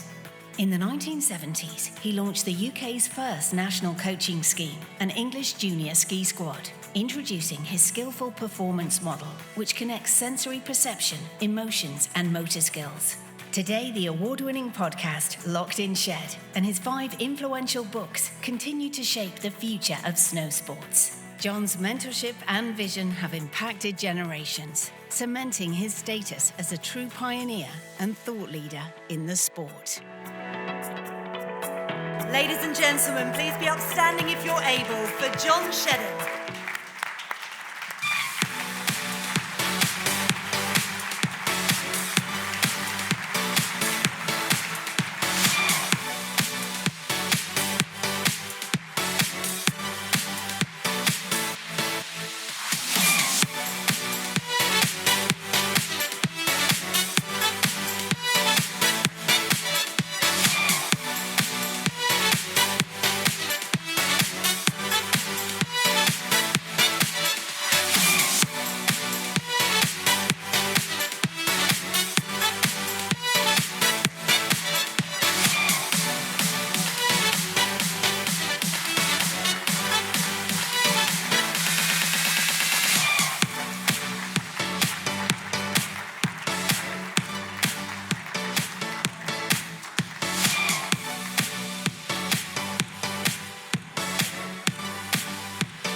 Now listen, before we chat, John, you've touched so many lives and inspired countless individuals over your time, and some of your former protégés who've grown to become very close friends of yours, I know, have come together to share their heartfelt tributes to you. So let's take a moment to hear from them and celebrate the incredible impact that you've had.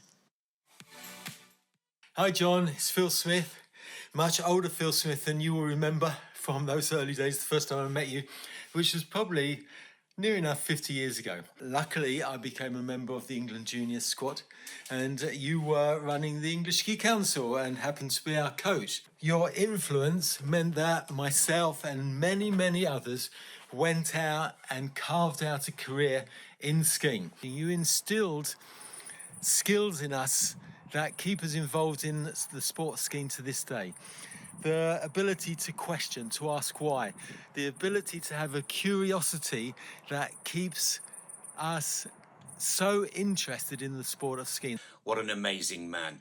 John, you will remember when we were young kids from the wrong side of the tracks in downtown Wolverhampton. What you gave to us is something quite special.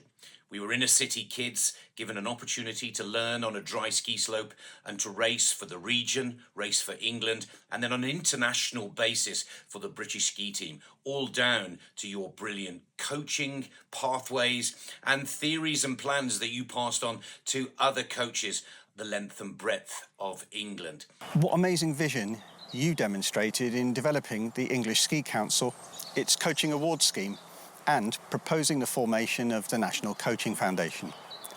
Many skiers and boarders have progressed from their local skiing facility to the world stage as a result, and coaches like me have been inspired to be the best that we can be because of your groundbreaking work. You've been a true pioneer in coaching, introducing the concept of skiing from the traditional technical trainer model. You were my first coach when I was selected to the English junior ski team. You not only instilled skiing skills, but so many values, including discipline, perseverance, and resilience. Your guidance shaped not only my sporting journey to the Olympic Winter Games, but throughout my career at the International Ski Federation. And it's also taught me lessons that I carried with me throughout life to this day. And I've still got your handwritten reports. Huge congratulations on your award. Couldn't think of anybody more deserving than you. And I just want to say a big thank you for how supportive you've always been towards me. From back in the early days when I was a youngster at the dry ski slopes and you were coaching the England Alpine team, you always had time for myself and the up-and-coming skiers. I always take something away from our conversations. I always learn something after speaking to you over a cup of coffee. And I'll treasure those moments. And again, can't thank you enough. Just have a great evening and can't wait to catch up soon. I cannot think of a more worthy person, a more worthy recipient of this Lifetime Achievement Award than yourself, John. I'm one of thousands who have been impacted by your achievements, and many of those won't even know that the ripples in the universe emanated from you. So thank you for your immeasurable impact on sport and coaching. This award is richly deserved. John, you thoroughly deserve this fantastic award to recognise your lifetime commitment and transformational impact on the coaching profession. You're still coaching me, John, today. You're still encouraging me, and I'm so happy for you. John, well done. Have a great evening.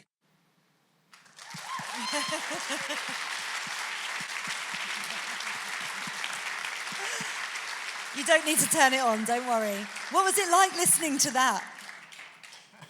Embarrassing. Wonderful, really, of course. This is a great honour. Wow. I'm dried up. I had no idea that someone was going to find and recruit people to say nice things. I was going to say nice things about them. You saw at the end of the presentation of the various photographs a picture of me skiing when I was 77, I think. It was quite a while ago now. But I started my life in skiing as a ski instructor.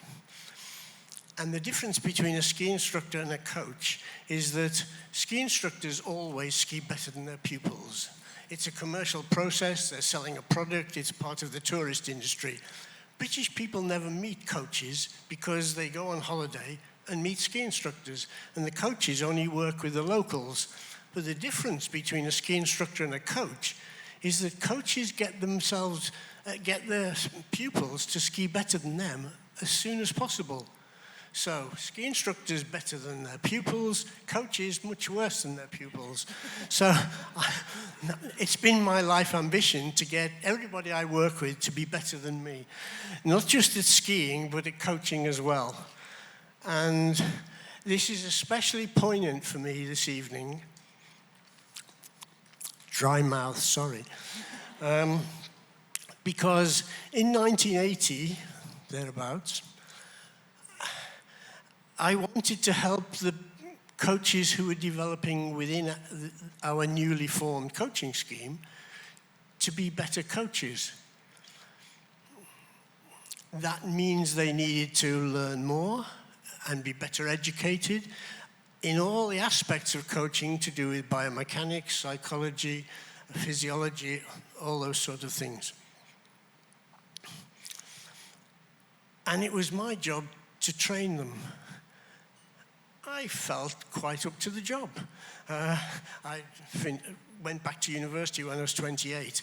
And so 5 years after university, I felt up to the job of training these aspirant coaches.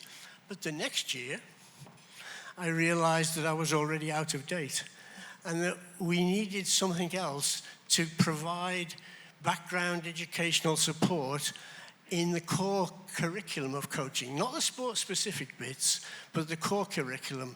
And so I proposed to the British Association of National Coaches, Chairman Kevin Hickey, thank you, Kevin, to approach the government for some funding to set up an agency which would provide the core curriculum for coach education. And we hired we got the funding, and a couple of years later we hired a porter cabin, put it in the grounds of... One of the problems with getting old is you can't... I can see the picture, but I can't quite remember the words. Leeds Metropolitan, Carnegie College. Oh, yes. And we hired some staff, and in the second year we were very fortunate to find Baroness Susan Campbell of Loughborough CBE, who we call Sue at the time. Hi, Sue. This is the NCF. Do something with it. Provide us with coach education. And we spent a couple of years driving around, going to universities, asking them to develop departments and so on and so forth. And so for the 10 years that she did what she did, and for the following years that you have all done what you've done, I just say a very, very, very sincere thank you for everything you've done to develop coaching, coach education, and all the support that you've given to our coaches, because we need all help we can get, and we all need to get better coaches, better than we are, so that our athletes and all the people that we work with, not just athletes, can be better people for it. You have no idea how important you are, but you are important. Thank you very much. Very well said, John. As are you. Thank you for all the brilliant work you've done. John Shedden, everyone.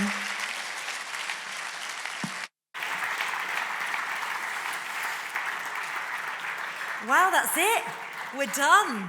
What an incredible evening. Thank you so much for your patience all night and for being such a fantastic audience, as you always are.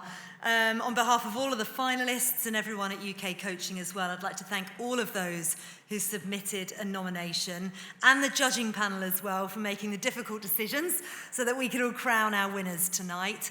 A big shout out to all of our sponsors and of course, as I said, to all of you for making tonight so special. It's been a really incredible and inspiring evening and a pleasure hosting such a fantastic celebration of great coaching, so thank you for that. If you have had a great night, let us know, share your thoughts on social media, use the hashtag UK Coaching Awards. And before I let you go, this is very, very important, because if all of tonight's winners could please make their way up to stage with their award, we're going to have one final group photo. And while this is happening, everyone else, I invite you to head to the bar for the after-event celebrations. But I am going to warn you, we're running slightly late and the bar still closes at 12:30, so you've got an hour and a half. Ladies and gentlemen, for one last time, please show your appreciation for all our finalists and our winners.